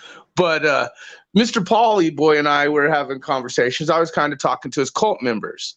And one of his cult members, Cynthia, had advocated for the jab, and I guess got into big old woohoo with the Unslavia group because she said everyone should be jabbed. But then Verily comes on the show. And what I think is funny is Verily, just kind of like, Thundersimp and Brielle, they say things online, and then when people want to say something, they get all in their fillers. And Paul made a joke saying, hey, if I impregnate you, you got to keep that baby. So I went on there and said, hey, how is she going to keep your baby, Paul? She can't even keep the baby she fucking had. Oh, she got pissed as fuck, Oh, man. Impose up there, oh, Snafu should be saying they say this. Is it because I'm a man and I'm the only one who stood up for a baby that got aborted? And telling her, hey, Paul, how are you going to keep it? Yeah. Hold on. I don't know that she aborted a baby, but listen, it's a fair point. She did. Look, here's the thing, dude. Let's go back. I want to go back to the Cynthia thing. If they bring this shit up, Z, why can't I or anyone else fucking have opinions or say anything about it? Why are we to be silenced when they bring their dumb shit up? And then you fucking have your opinion. It's a metaverse, right? You bring it online. I have the right to fucking say anything. And it was funny because it seemed like I was the only one who was giving her she comes out and she laughs about it. My whole thing is these hoes, and it's not even these hoes, it's men too. But they want to come on here and give their little simp stories, but like when they get questioned on real facts, like, Hey, Paul, why are you talking about impregnating this woman and she's going to keep the baby? I She's saw going to keep the Paul baby agree. she has. Snafu. I saw Paul agreed with you at the end. Oh, Did he you did. guys? He did. I'm talking more of the hoes in the chat and all the like the sly shy, the culted ones. All right, Okay. listen. I mean, I okay. want to So know. This is my question to Z. When people Go ahead. bring up their bullshit, why aren't we allowed to fucking discuss it or have opinions on it? Especially when it's women who bring up their bullshit, and then when a man has an opinion on it, oh, they get even more triggered. No, I agree, Snafu. I mean, it's a double standard. Of course it is. You know, I mean, it's people don't realize that. Okay, it's like when Bearsworth came on Friday and we were talking about his marriage. He came on and brought it up. We talked about it. Whether or not he finds value in it, the reality is somebody's going to find value in it somewhere. So it just begs the question, are there certain topics that are not to be discussed? I think the line is when you're discussing something that may interfere with somebody's life in a detrimental way, like defamation, slander. I do agree that we should take discretion when we speak about anything. We have a responsibility. But to your point, Snafu, it seems like people like to draw arbitrary lines on what's appropriate and what's not based off their particular feelings and emotions. And they're going to tell you what's appropriate and what's not based off their understanding. But I agree, there's certain things that should be off the table. Now, if somebody on a public platform says that they got an abortion, well, all right, to me it seems perfectly appropriate to discuss it. But people are going to get in their feelers about it, certainly. They were discussing like should they or should they not, and they made a whole bit or non-bit as they want to say. But it's funny because when it gets brought back up, and what's funny too is then Sly and others come out and say, "Oh, we're afraid to say anything on the internet. We're afraid." It's like none of these people have ever fucking used the internet. Do they not remember the AOL bullshit? It's just been going on forever, man. And they act like they just are newbies on this fucking platform. If you guys are fucking afraid of what fucking is said on the internet, to keep your fucking pipe shut. But let's get back to the first thing you said about that Cynthia kind of promoting the clot shot.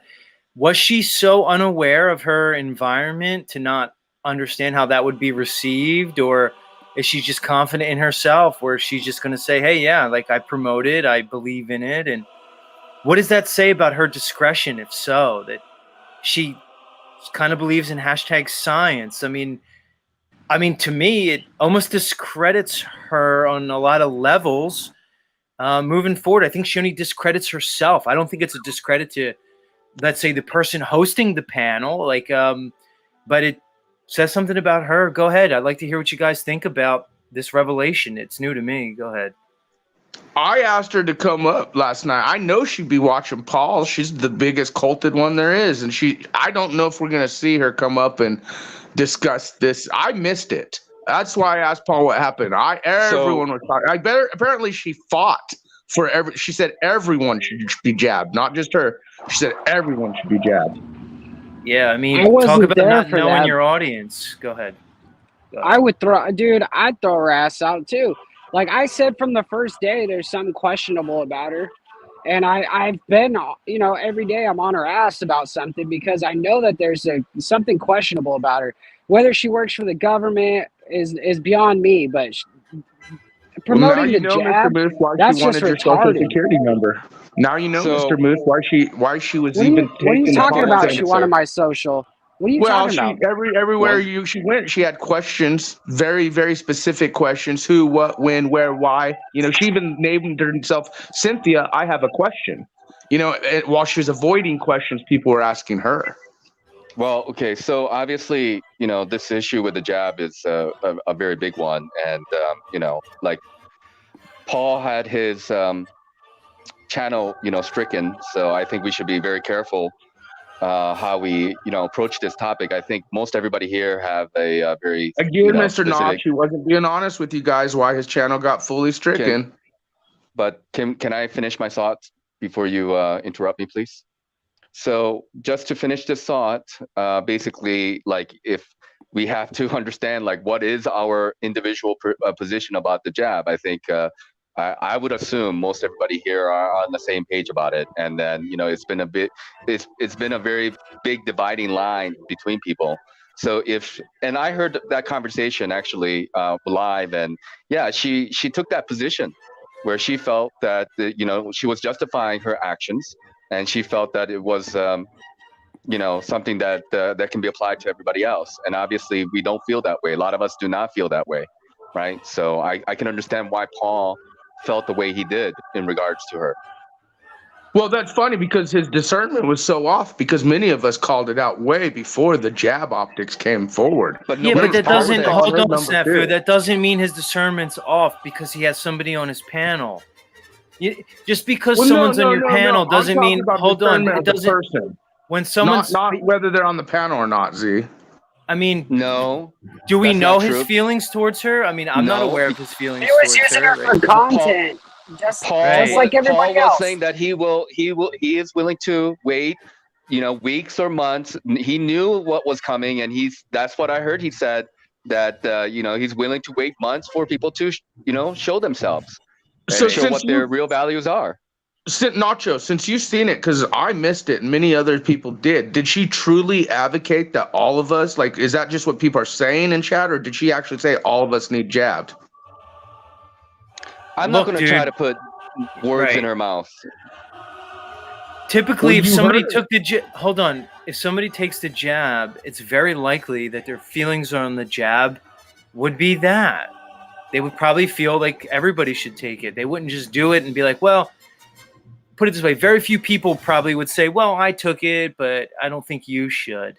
Now, whether they feel like it should be compulsory or not, they may disagree, but very likely if they had it administered to them, they probably feel like it's appropriate for everybody. Look, it doesn't say anything about the person hosting the channel. It says something about Cynthia herself. Now we know, moving forward, her credibility is completely shot to people who have a certain understanding.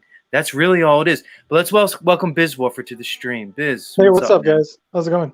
Hey, What's up? I just think it's so crazy that people still believe in this garbage. I mean, look, you can look back at what they're doing with this situation they've done before, right? You look at the whole the whole AIDS, the HIV situation. They did the same thing. They put this thing out there. They scare everyone. You look at who it targets, right?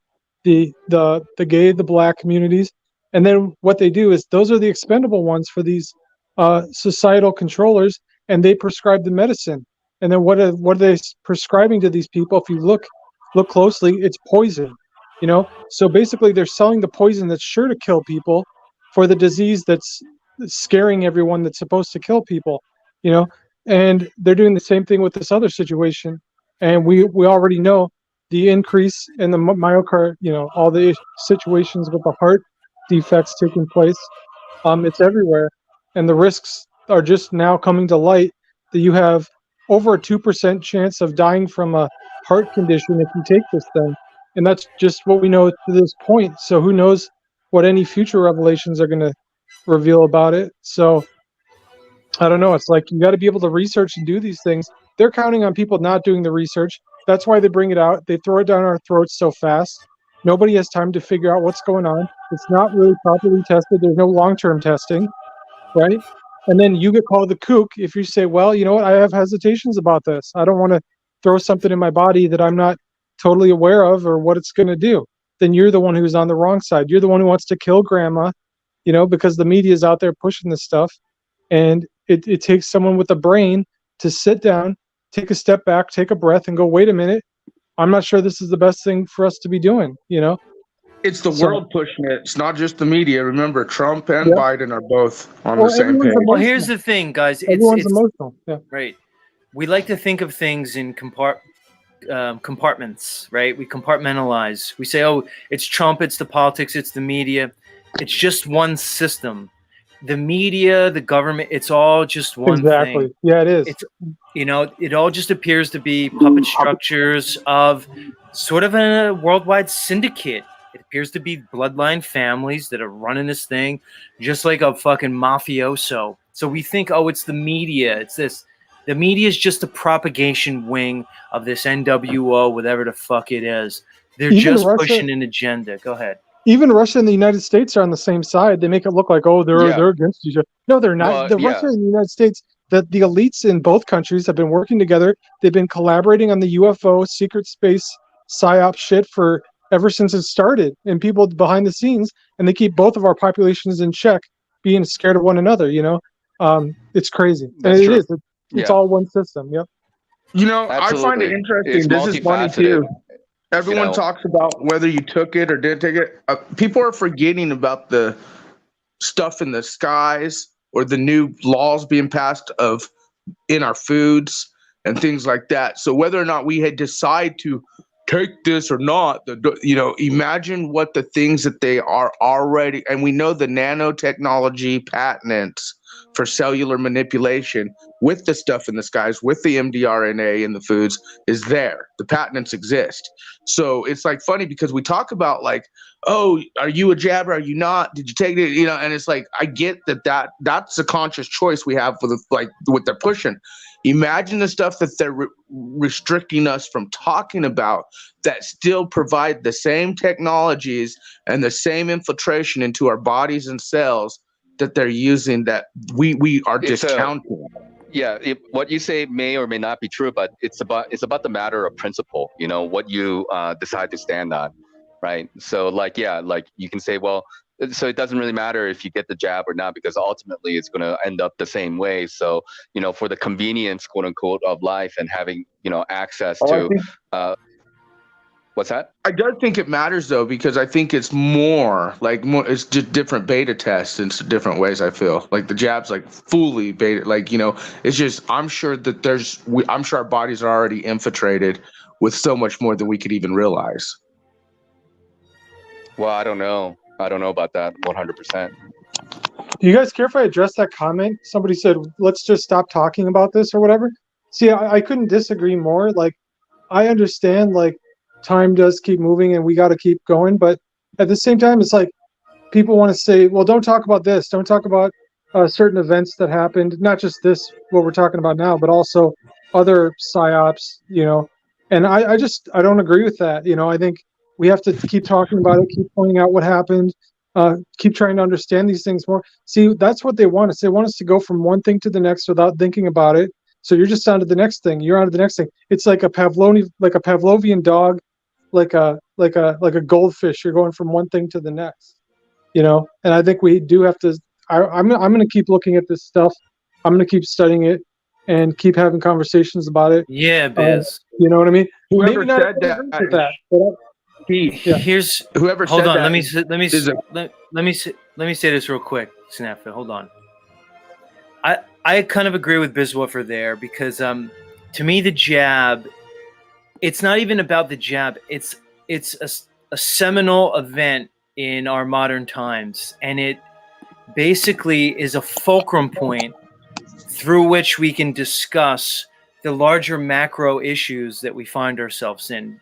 The 100%. jab was the event that sort of forced everybody into a camp. So it's almost not even about the jab itself. It's what the jab or the taking of the jab or not taking it represents. It's a hard dividing line that we can use to facilitate the conversation. Go ahead. Floor's open. Absolutely, 100%. It's what they're doing to us. It's how they're doing it, how they're pushing this. It's not just they want you focused on the object. It's the technique. It's what they're doing. It's how they're implementing this stuff. That's the part that matters. So it's not about, just the content or whatever they're putting in front of our face. It's why they're doing it. And the fact that they keep doing it, because there's just going to be another one the next time. Hey, Biz. Look at Steph Davis's comment. See, that's the sheepish bullshit that we get. Fucking Steph Davis, why don't you get your ass up here and tell us why we shouldn't? Hold on. Let me make this yeah. quick point, guys. It's pattern recognition that we can show other people. Yes. Because it's a pattern that continually happens. It happened 100 years ago. It's going to happen again. It's going to happen again and again until people break the cycle. That's what pattern recognition is important. Yes. Well, and also you know, not have a high expectation either of like trying to convince people, because there are a lot of people who are just in denial, you know, and you know the Yeah. way human mind tends to work is that just like certain individuals, they took the jab and they justify it, right? And they can be professors or you know people who are prominent members of society, just like my family members, you know, and they've all justified it. They all took the jab, but you know, I know they're all quote unquote very intelligent people, very successful in society, but we are just all sitting at different, you know, sides of the fence with this. So It's a division tactic as well. It was multi-purposed for yeah, DNA it's manipulation, multi-purpose. and as well as just like, I mean, why do you think Project Blue? We were talking about Project Bluebeam the other day, like, you know, because of the optics of the government release and all this other shit. And what's funny is the mask thing, which is on the $20 bill, subliminal messaging, just like the Twin Towers, the Pentagon, and the mask, Jefferson wearing the mask on the $20 bill. These messages are out there. And what's Yep. funny is that when people were told to wear the mask, they did it. And what's funny is that just showed like how compliant we are. Same with the I'm gonna say same with YouTube guidelines and policy enforcement on social media platforms. We have literally let platforms that influence speech, that influence voting, that influence so much more, whether or not they're fake, voting's fake, all that. But okay, the fact is these platforms influence thought and actions to the mass. And we have complied to center ourselves, especially here in the States, which makes it even worse, you know, because of what we quote stand for. It's multi-purposes agended out. And so like Steph, that person, Yeah. Steph in your chat, man, people like that, you're right, Nacho Cheetah. We are like, it's a two-sided coin, and we definitely are on the opposite sides, and the others look at us the same way. So you're right. You can't change your thoughts. There's no ways about it, because the problem is, it's like, I don't want to fight anybody, for example, but Well, somebody it's not about convincing people. It's not about convincing people. You know, everyone's entitled to their own opinion, but not everyone's entitled to their own facts. That's why I stick to the facts. I'm not trying. I wore a mask. I wore a mask, Timothy. You little coward who doesn't even know how to fucking use a power tool. Who wears a raincoat in his fucking house all day long. Come on, guys. I was part of the program shit when it first came out, dude. Ruining the I admit show, it. guys. Like, seriously, though. Like, the one thing that we need to agree on is that nobody should have a right over your body and your autonomy. Like, it's your fucking life. Nobody should force you to take some medicine that hasn't been tested. Yeah, but nobody did that. Nobody did that, though. Nobody forced anybody to do it. Everybody had the choice Operation not Vax Your do it. Ass isn't a thing. You can force people through coercion, Timmy. That is force. That's a form of force. To use coercion tactics, that is force. Look it up. Okay, what about traveling, Timmy? You can't travel. Okay, you just showed a picture of me wearing that mask. Where was I wearing that mask at? I was at an airport, you fucktard. Again, why do you deserve I to go chose on to put on a fucking mask? Would I put a jab at me? No. Why do But you deserve to go on a commercial airline for $200? business on a plane? I had Why at that do you time I had to deserve put on a fucking mask, and I chose to comply, just like you complied to your daddy. I chose to comply, Timmy. And yes, I fucking will. I take that like I feel really regretful for that, doing that. But the Moose is absolutely right, dude. There's so many No, he's not. reasons. Why do you deserve to go on a commercial airline? Answer the question. Why did you deserve? Why do you have a right to go on somebody else's airplane? Coercion is force, and prove me wrong on it, or shut the fuck up and get out. Me? Yes, you. Don't just gloss over my point. How is Snafu saying he has to wear a mask on a commercial It's not airline? about snafu. It's about what I know it's said. not. Well, Timmy, I don't sit in my house in a raincoat. I got business I deal with. So when I flew back then, and it's like either you put on a fucking mask or you don't travel. Well, business to me is important. I didn't take a jab. I put on a mask like a bunch of fucking everyone in the world, and it happened. You didn't have to wear a mask on private airlines, dude. There's no TSA for chartered planes under 61 passengers. Of course, you don't fucking know any of these things because you just want to flew to fucking across the country, you idiot. You think a small the private charter, dumb fuck. You charter your own fucking plane. That's what freedom is, you dumb fuck. You just want to complain. Okay, so you're TSA telling me doesn't when they involve enforce no, under just like 61 the passport. passengers. No, in order to go to Europe, in order to go to other countries, okay, now they comply Private that you have to have charter, the private jabba wabba. planes. It's a Don't forced go. manipulation tactic on the mass of the world. Again, for the Get first that, time but in the world, why do you our have to be the countries mass of the agreed world? to shut down. Why do you When have has to be that the mass ever of the happened world? where all allies and enemies, other than Antarctica, where they all agreed together, they agreed on this whole Jabba Wabba optics, and the force is there, whether through manipulation through media tactics or even now manipulation on travel.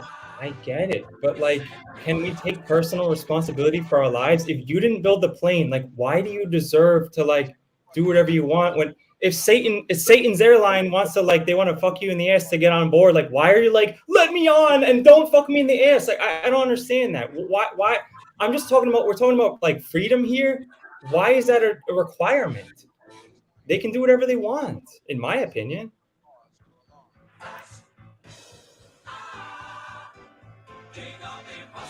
I'm just saying coercion is like just somebody making a suggestion on a flashing screen with colors. Coercion? Nobody tried to coerce me in person. How many people coerce You you don't guys? think subliminal messaging and light colors and frequencies, and we were talking about MK Ultra with drugs. You don't think this stuff exists, Timmy? You think you have it all because you're not manipulated through other routes that maybe you don't even understand? No, Your brother, mind?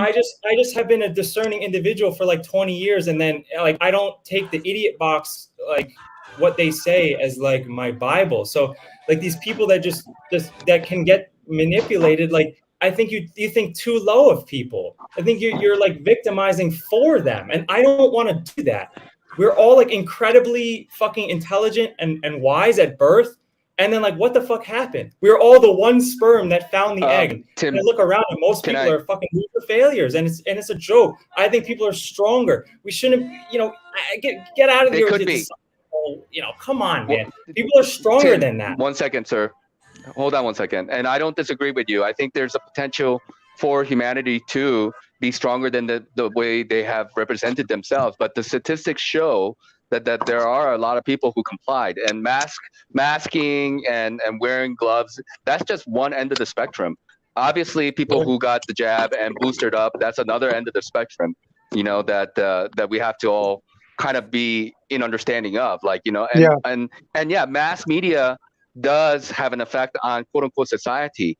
We're all individuals that make up a family and a community and a group of people. I don't disagree. No, we're not. We're not. I don't believe in this collectivism bullshit. We're not all one world. We're not all one thing. I disagree. Why is it that people look at mass media at all? Where are the fathers? Why aren't fathers saying to the son, "Hey, don't look at TikTok. Don't look at fucking CNN. Problem solved." Right? I don't have the answers. The thing is, like, people do look at TikTok. People do. Well, society has also been dumbed down, Timmy, just like you said. Like we have actually mentally and physically through, like I mentioned earlier. Imagine like the stuff they're putting in the skies. Imagine the stuff they're putting in our foods. I mean, we as society have been we all dumbed want down. solutions for the individual. We all want solutions for the individual, and we want a solution for the society. But it takes individuals to wake up to what's going on and to be as aware as possible of all the potentialities and what is going on. And if there are enough individuals who are thinking and feeling the way we do, yes, things can change. But obviously, there are a lot of people who have complied. That's the reality. We have to start with the reality of what's happening right now. It is the reality. And I'm glad you bring that up, not Takeda, because it isn't about, like you were saying earlier, you're not going to convince a lot of these people. I'm not trying to convince anyone. What I want to do, though, the reason I mention all that is because I want to wake them up to the fact or the idea that they may not be already aware of. When they're looking at the TV, they're watching what's happening, they're having the information fed to them, they're not aware that there's another agenda going on. So when you're able to open their eyes to the idea that, hey, guess what? It may be more complex than the way. How long have you been a truther for? A year? Me? Yeah. No, I've been around a long like, time, man. I've been around for over 10. All right, how over, successful has this approach been for you? Because I've been doing this for 18 years now. I'm interested to well, hear I want to make it Yeah, clear. your, I'm how not your saying. track successful have record you of been? success. Look, I'm not saying you're going to make a horse drink water. I think you're taking me the wrong way. I'm saying you put the water out there. Hopefully they do drink it. If they don't, they don't. But like I'm about having a conversation. See, this is the problem. Let's back up a Why? minute. Nobody wants to even have a conversation.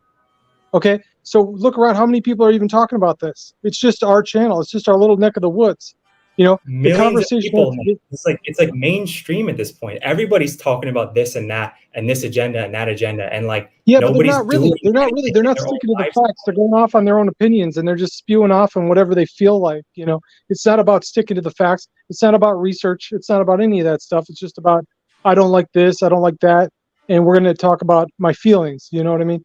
So they Yeah, but don't. They don't have the meat. everybody's virtue signaling though. They don't have the meat and potatoes. They don't have It's all the a big facts. virtue signal. They Like don't know to their have You know history. what I discussion find interesting about is when whatever. people, one of the fun, you asked him how long he's been a truther. You know what I find is when I approach people and I show them the optics like of the $20 bill thing where you fold it and it shows the Twin Towers, Pentagon, and then Jefferson wearing a mask, people who aren't even into that shit are just blown away because they hold that every fucking day. That cash, So you know, I and have they a see the question. pyramids, they see the weird, writing on the Yeah. bills, but they don't conceptualize the messaging or what really goes deep. But when you got an average person that doesn't see that, but then you show them, nah, dude, Jefferson's wearing a mask in that, and then it shows the towers, all these agendas, and they look at that.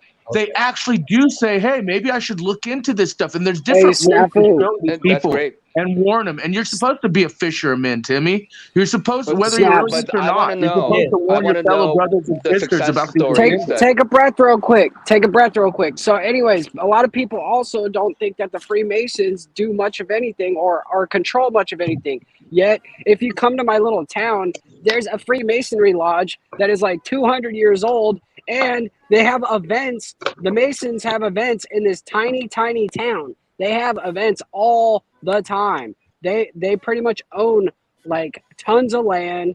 They do all the business events. They control like the churches. Like there's all kinds of shit here that 100%. is controlled by these people, Yeah. dude. And it's like Well, yeah. But vast I'm not majority of them saying they are control the just like world. cannon fodder, though. No. But I mean, vast majority of them are like, they themselves are deceived. They think it's something different than what they're a part of. Only very few people within the Freemasonry actually see the whole picture for what it is. But I want to ask Timmy a question. Like, what are some of your success stories, and how were you able to, convince people? Dude, Like, if you don't mind me asking. My only success stories are from like me having these conversations with people like many times, and after like the 10th time with the same person, I'm like, what the fuck am I wasting my time for? And then what I decided to do beyond like 10 years ago is say, you know what? Fuck this. I'm not going to bring this up with quote unquote normies at all, like zero. And I'm just going to live my life and be the example, be the truth of what I'm trying to get to them, and be like, look, don't be a 9-to-5 slave, run your own fucking business. And then I just did that and am that and be that and do that. And then people go, yo, what's up? What are you doing? What's going on here? And like my friends from fucking back home, when like this is like 15 years, like in the making of like, yo, the world is fucked up, whatever. And they're like, no. And then and then they're coming out, they're calling me, yo, you were right about this and that and this and that. About like the what we're just talking about, and that's great. I'm only happy way with to your do it, success. talking about it like with people on the street. But you're exemplifying the kind of life that you believe that everybody else should be living, right? And then you're living that life as best I can. And my point is like, you can. I don't think everybody needs to be like a media channel on their own to like to analyze constantly what insanity Babylon is doing. Like, I think plenty of people already do that. Let me ask you this though, Tim. You say you kind of just turn your cheek, fucking do your own thing, right? So while these pro jabby wabby people and society are all about it, not only are travels being restricted, things we could say on social media being restricted and so forth, the force that Moose just explained. So by turning your cheek and just saying, oh, it's cool, we'll just let it, the optics I see is running away instead of standing up against tyranny. Okay, that's exactly my what I'm hearing opinion. too. No, That's exactly. I just mean like I didn't spend like constant like hours one-on-one Okay, with people. but then like, where do they get their information anybody are can look at, dealing like, with my tyranny, Timmy. If your humanity is at risk here, if your life, the values and morals of who you are, individualism. Can I Okay, answer turn your cheek, you turn asked your cheek something and and then let them all be didn't all let me about answer. it. But while your travel is You asked me a restricted, question. while what you say on YouTube and other platforms is restricted, while the mass is no, I think the ones who are standing up are the Paul Reveres. Can I They answer should the be question? screaming on the mountains all the fucking time about it. Okay, Why do you great. think I'm on channel 10, 12, 13? Can I give you Because my they opinion? don't want you to. They don't. Since you They asked. want you to do exactly what you said, Timmy. Turn your cheek and fucking let shit just go Can I down. answer But this? your opinion is shit though, because here's answer? why. When's the last time you saw a May I report? address what he said first? Because he asked me a question, Bazoofer. Okay, Look, go this ahead. is my thing. Anybody can go to my public Facebook, just type in my fucking name, and you can see what I wrote since fucking Jan 2020, the whole time. You can go; it's all still there. So anybody can go look at what I said, Right, that's like every old. week. We're talking Okay? about repetitiveness. We're talking about in the now, all the Let me time. You're talking about fucking old finish. shit. You said say it once and forget I'm about talking it. about for the past 15 years, dude, and I'm I talking don't about have during Facebook. Sorry. 2019, during everything. My point is, I was talking a lot, Snafu. I was talking with people that already get it. The people that are like, oh shit, this is fucked up. What are we gonna do about this? That's what I was talking about every day for the past 3 years. I So wasn't what should like we do about out it? on the street with a bullhorn, like at Walmart with a bunch of fat slaves. Like, okay, honestly, I did that too because I'm a fucking human being. When I was in supermarkets and all the people masked up in like April 2020, and I'm like, what the fuck is wrong with, like, I was like a maniac. I had like at least 10 episodes where I was just screaming at these slaves. I did that. And it gets nowhere, Snafu. Haven't you noticed the results are fucking horrible? So it doesn't you work. so Pointless. 1 second. So you went through that. When you were doing that, you thought that you would have some effect, but then later on, after the experience, you realized that had no effect. Correct? Doesn't do anything. They want it. They want slavery. They want the mask. That's the whole fucking point. That's why I only give any Calm energy down. to people somehow. No, I'm not One- going to calm down because this is fucking important. You don't tell me to fucking calm It down. is. Why do you need to manage my inner Timmy, space? I I'm don't just need trying to your have a bullshit conversation. Eastern like nonsense, not Chiquita. I'm giving you my What is fucking the answer. Please, my hey, bullshit please, Eastern can you guys nonsense?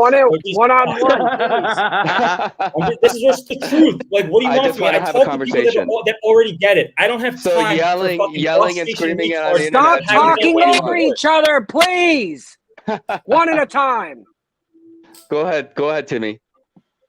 I finished. What I said is my bullshit Eastern I don't want nonsense? I don't want your bullshit. Like, you act calm and then you want to tell me to calm down. Like, don't fucking do that. I don't want your But LA. I hear your point. Now you're telling me what to do. I see. Just talk to me like a fucking You're man. very passionate Just today, because I get Timmy. animated, it doesn't mean anything. Like, we don't need I to am calm talking down. to you. We should amp it up. We don't need to calm down. If you guys want to get to a fucking solution, we should amp it up. Not like Cupcake and fucking, oh my God, chill, calm down. No, I'm tired of that. I'm tired of these fucking pussy men that do calm down when we need to fucking raise it up and pipe up. That's just my opinion. So you think I'm a pussy then, right, Timmy? No, I don't need you to tell me to calm down. Thanks. I don't know where you got that impression. An Eastern pussy, remember? An Eastern pussy. That's right. I don't know. Your aura is annoying. Well, I apologize for that. Oh my god. Well, I hear the point you're making, bro, but I think like it's not about screaming in the ears of these ignorant people, because of course I know what you're saying. Like, they're going to tune you out. You could have 10-hour long conversations. It's not going to matter a bit. So I understand where you're coming from, but I do suggest like these people. I think they're just woefully unaware. They've been told one side of things from the mainstream all the time. They don't understand that there's groups like Gabi, Moderna, all these organizations out there who have a history of this stuff. It's not a one-off.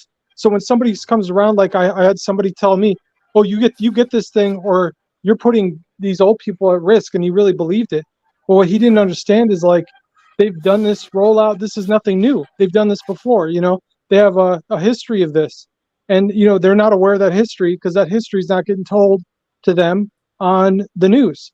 So it's not about like trying to scream in people's face and get them to see it your way. It's like they don't have the information that's really out there. You know, they don't have that information. Sometimes it's as simple as They're not sharing looking something. for it, though. Sometimes They're it's not as simple as sharing something on social media. Yeah, and I guess, you know, if you tell them and they just shrug and they just don't want to, if you tell them the facts and they don't give a damn, hey, that's on them. You know, you can't make them listen. But again, it's like they're all believing something. They haven't been forced to look at it other than the way that they're looking at it. You know, they've been looking at it only their one way. They've never even considered looking at it another way. And I just feel like a lot of these people, if they could see what's really going on, they wouldn't be where they are. But again, like they said, they choose to see it the way they want to see it. So I get the struggle. It is a struggle. It is difficult. You got to bring the facts. You got to do your research. You got to have that stuff nailed down, you know? So But it's not easy. I didn't say it was easy. I don't think there's nobody to convince, though. Like, why do we even need to talk to any of these people? We don't. Wrong. Whether it's one person or a million people. I think there's people out there, man. I think there's a lot of people coming around. There's a lot of people coming around. I do. And it's not, you know, it's not the most normie of the normies. It's maybe not the guy working at, you know, for the police station or whatever. For sure, that guy's, you're never going to get that guy. But for every one of those, there's a bunch more people out there that are like, man, I'm really not buying this narrative. It's really not making my life better. They promise one thing, they say one thing, they do another. You know, it gets more and more people all the time are coming around, I think. So, you know, it's important that they have that alternative. This one I think you're 100% wrong about police not coming around. Every single person, everybody's a human being, right? A man. Sure. And everybody has the potential to be. I'm not trying to like throw you down, but your point is right, dude. We have to keep going. We have to try. Like, even if you just like put out like something funny that makes someone think, because people aren't thinking anymore. They don't think. They don't use their brain. They look at a picture and they move on. If you can make their brain work for 5 seconds a day, man, that is actually a fucking success. Exactly. Yes. Well said. I agree. You know, and make their brain work. Make them think, because they're not in thinking mode. Moose made a good point, and this happened with the police departments as well as the health field. When they were mandating the jabby wabbies, there was a fallout. Okay, people quit their jobs, you know, because of, I'm not gonna do what this company tells me to do just in order to keep a job. So, like you said, we are humans, and I think, Timmy, I think whether it's one person or a million people, I think if it's tyranny on humanity, I think the programming is, let's not talk about this. Let's move on to other subjects. You'll be censored if you do. You'll be martyred if you do. And we're witnessing the social media and everyone, you know, and then people like you come and say, what's the point? Well, the point is, bro, look, one person is just as important as a million people, dude. You could wake up one person. That's huge. How many times have I showed that $20 bill thing, and then they're like totally just baffled because that's something they use every fucking day, and then they go on this little rabbit hole hunt, and they are completely like, wow, you know, and then they tell their families and their friends, and it continues. Look at what your entire ethos is, dude. And I mean this with like, I'm not trying to be an asshole. Your entire ethos is like pointing at something else and going, all right, we got to destroy this entire like thing, and then only then can I like start to make my life better. Like this is not a possibility. This is not an answer. Like, you spend 100% of your day like trying to like point at this gigantic black dark like satanic evil, and then yet you don't plant a motherfucking plant. You don't spend a motherfucking hour with your kids. You don't spend a motherfucking hour on your business. How much are you going to have that in the future? Hour in the gym. It's like, to be clear, he's talking about snafu snacks, not us. Again, it affects the future, Timmy. Some of us are thinking about the future. Are you going to ever have a kids? plant? You have a deteriorating body. You have a business that you don't have. Like, that affects the future, you dumbass. Why don't you just go to the gym? Why don't you run a fucking business? Why don't you raise your fucking kids? If everybody did that, there would be no pedos out there taking kids because no kids will be left alone. You Oh fucking my dumbass. God! Did you just That's say the run a point. business and then no pedos, dude? Businesses are based on. It's like laundering, bro. The pedophile rings are businesses. Period. Are you So a you're joke saying to my me? Are you? business That's what I is a deal with, man. pedophile I ring? go after these Come scumbags. on, And Timmy's you're right sitting here about telling me this, that dude. people who run a business, and Timmy, there'll be no I actually pedos in this world. I give you What 3 the fuck thumbs up kind for of that, shit is dude. that? You're so fucking right. If Raise your people kid stood up and and they you won't raised be a their victim. kid and they had a business, kids would be good. I think you're The both only right. kids that- I think that both get are necessary. trafficked- The kids that get trafficked are the ones that don't have parents, and they're like out at weird places at weird times. Like, isn't this? Everybody knows this. These are the kids, unfortunately, that do get trafficked.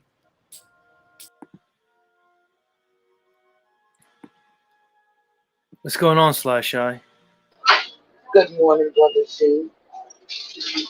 I was listening to all the chaos, but I don't understand why people don't know that this past 3 years was a test to see who they control, what they can control, and what they can get away with. They got away with stealing a lot of money. They got away with shutting down a lot of mom and pop stores. They got away with basically, I can't say it, but the M word.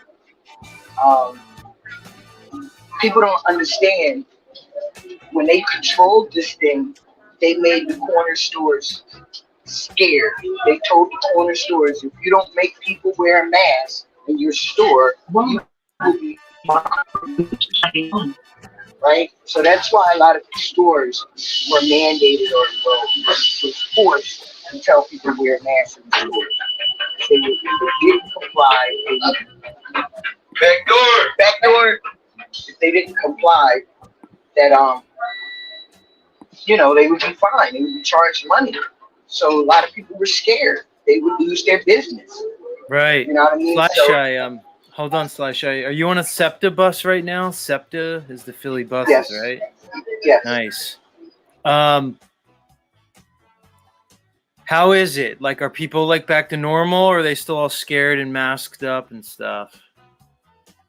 I'm gonna tell you the truth. See, I see more light-skinned people still wearing masks than us. I still see in my community, right across the street, there's a hospital, and they come out the hospital wearing masks. Yeah. So Yeah. I'm like, well, do they know something we don't know? Because why are they still wearing masks? Right? I don't know. It's just trickery. It's a bunch of trickery, a bunch of ways to just control people, see what they can get away with. And it's like somebody said, it's been going on forever. This is not the first test. This was just more where we became divided with this last test. Right on. Slash, I'm gonna let you go because your audio is a little choppy on the bus and stuff. Sorry, Much love, but yeah, Slash. I just wanted to come up and holler at y'all. Thank you here. Right on. Much love. All It's right. Slash Eye, everybody.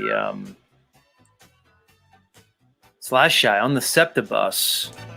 Wondering if maybe the white folk know something that the peoples don't know.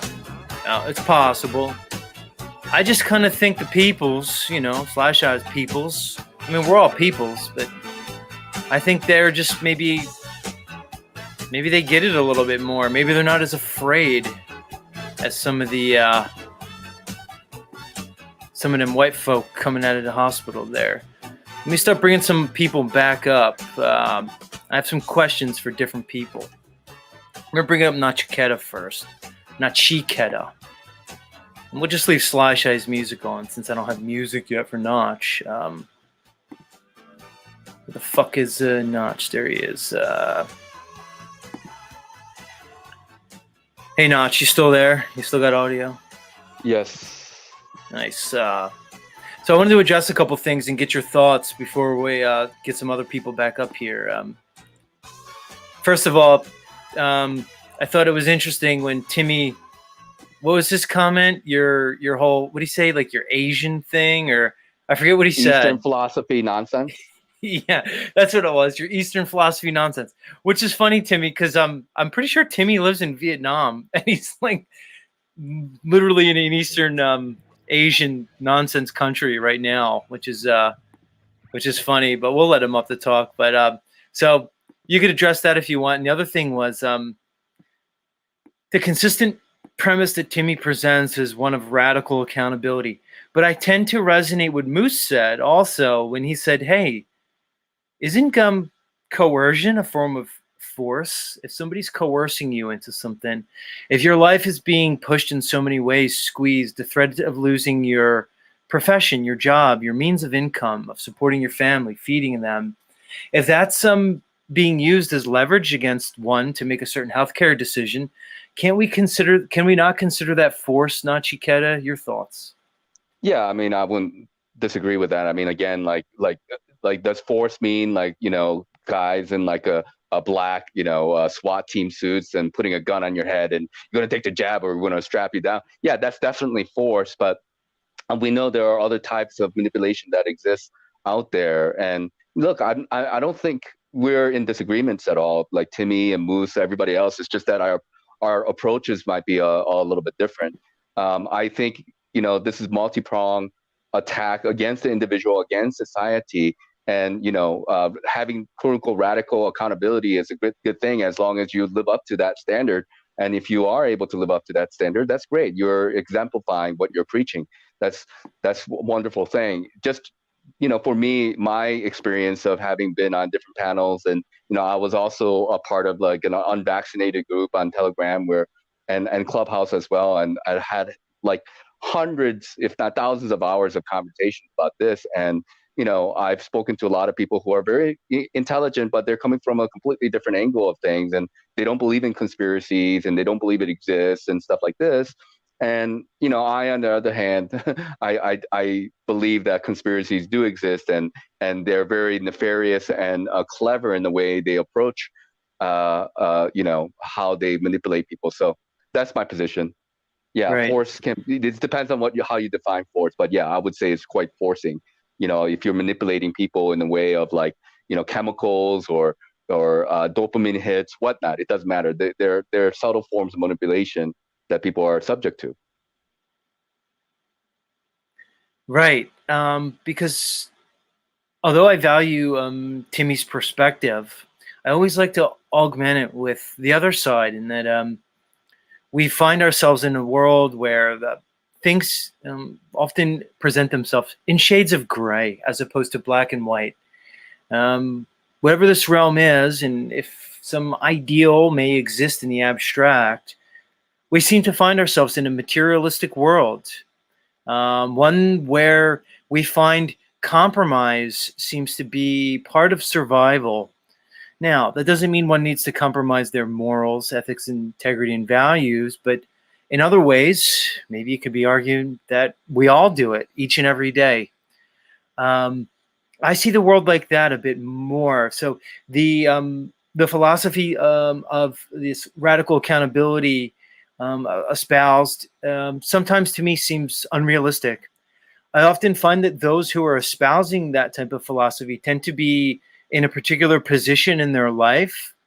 But we know positions change, and it's often said that where you stand on any issue is basically where you sit. So if you're sitting in a position in your life, or if you're embodying a position, it becomes maybe convenient to take a certain stance on an issue.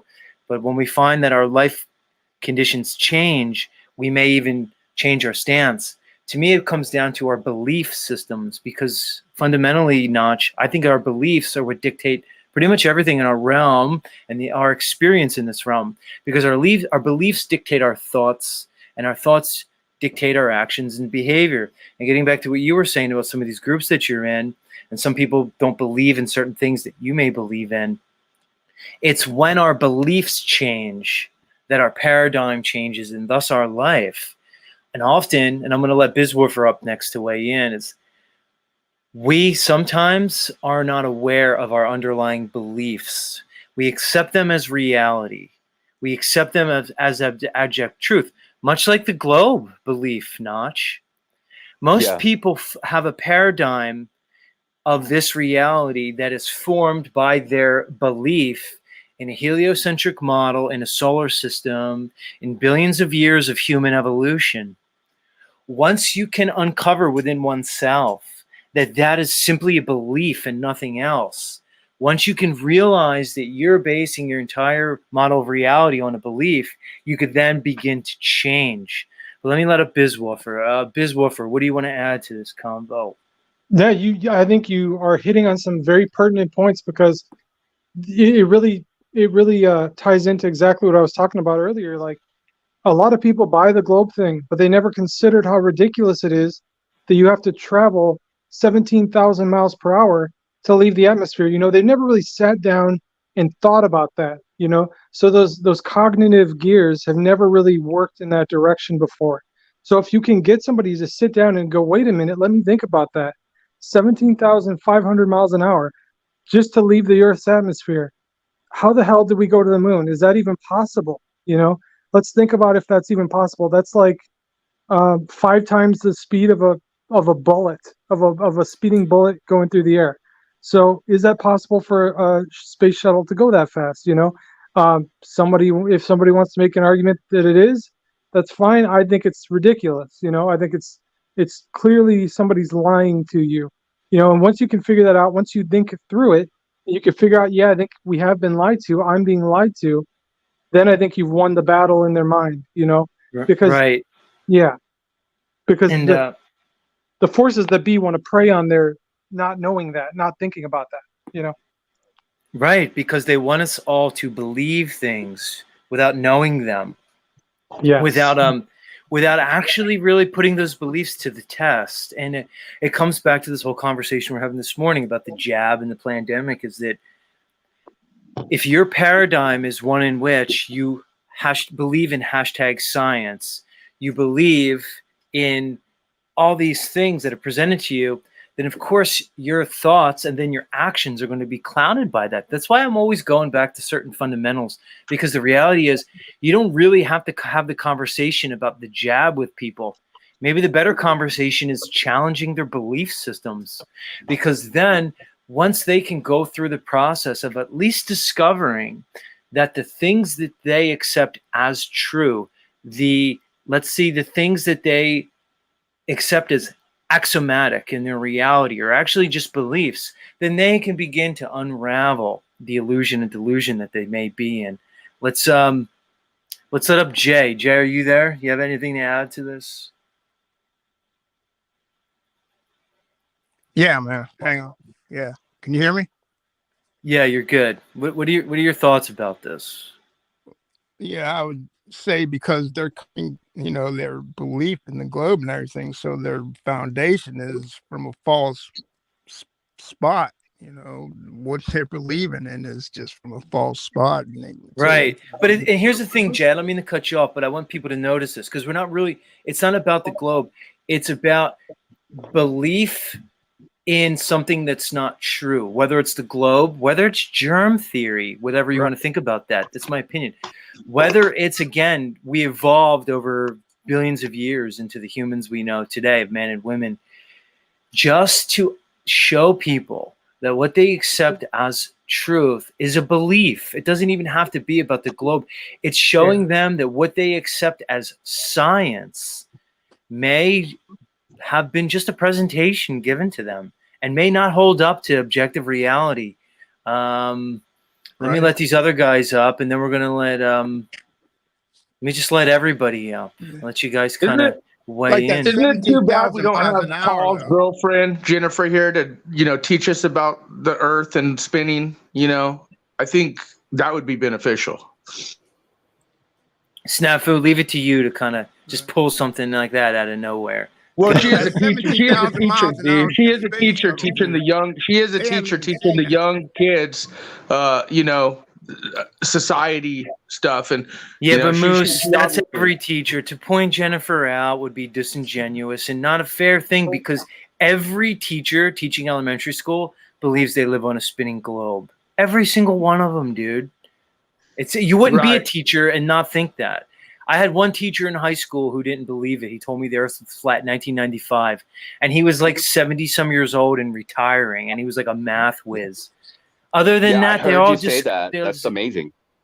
yeah, no, Shay, 1995. He told me the earth was flat. And you know Wow. what we all did? We fucking laughed at him. We thought he was a crazy old coot. But let me get back to Yeah. the subject at hand. Let's get off the globe. Timmy, dude, Timmy, your stance with the radical accountability is, I think it's a valuable perspective. And I know that's one that you hold.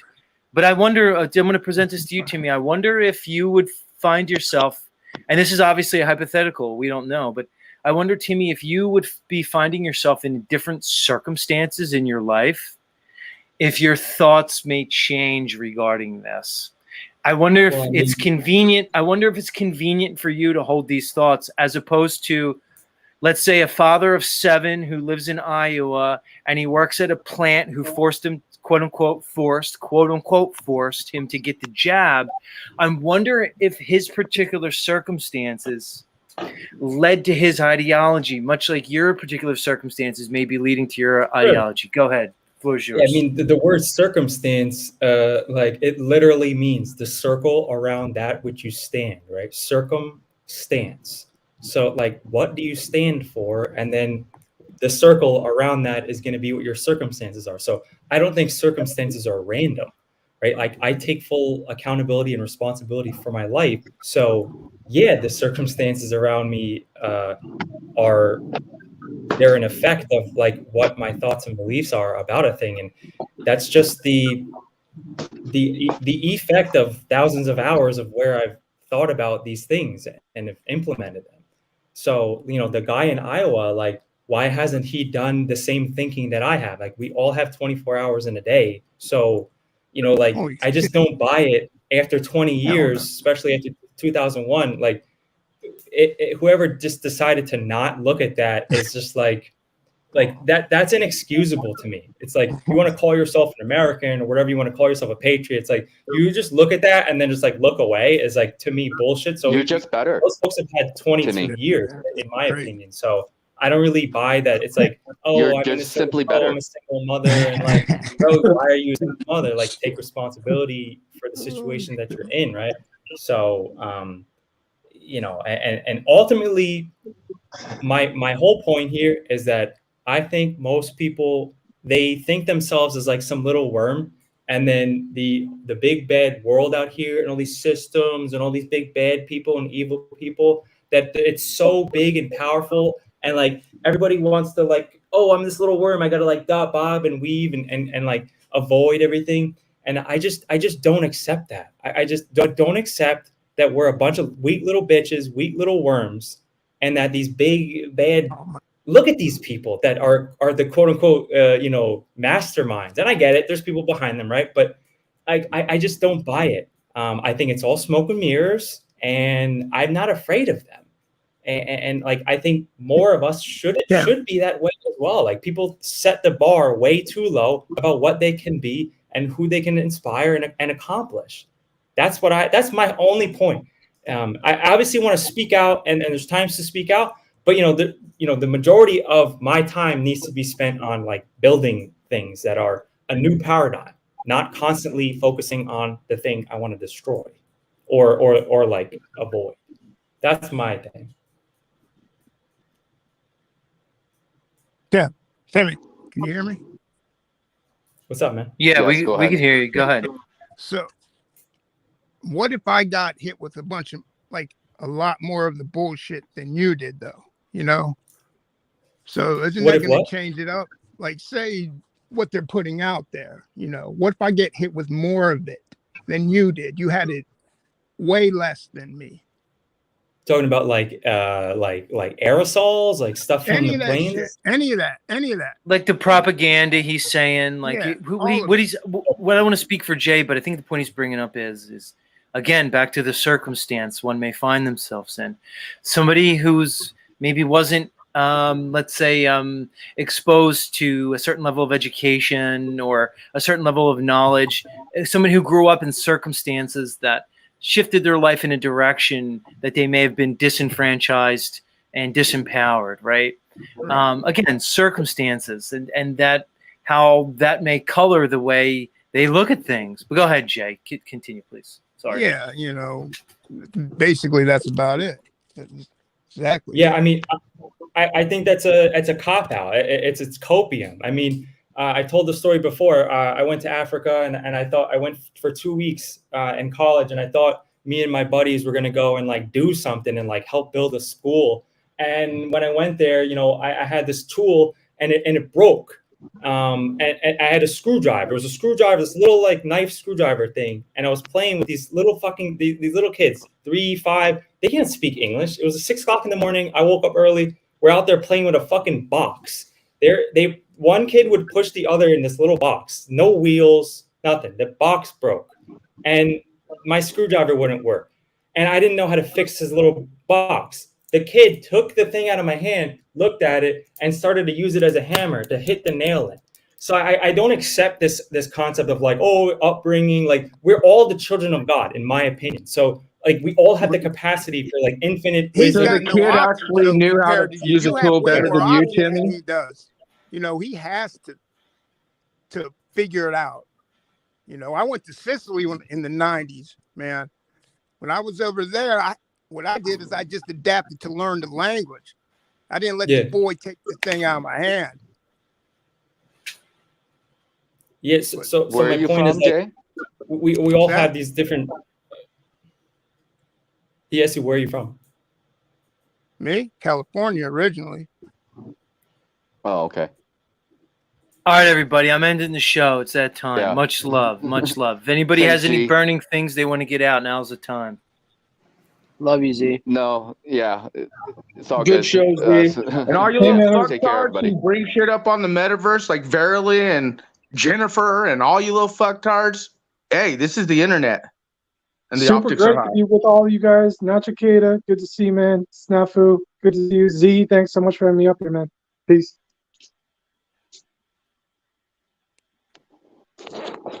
Right on. Much love, everybody. Good job, guys. Nice conversation. And that'll bring us to the end of another Z show. What's today? Monday. Today's Monday. That's right. We'll be back tomorrow.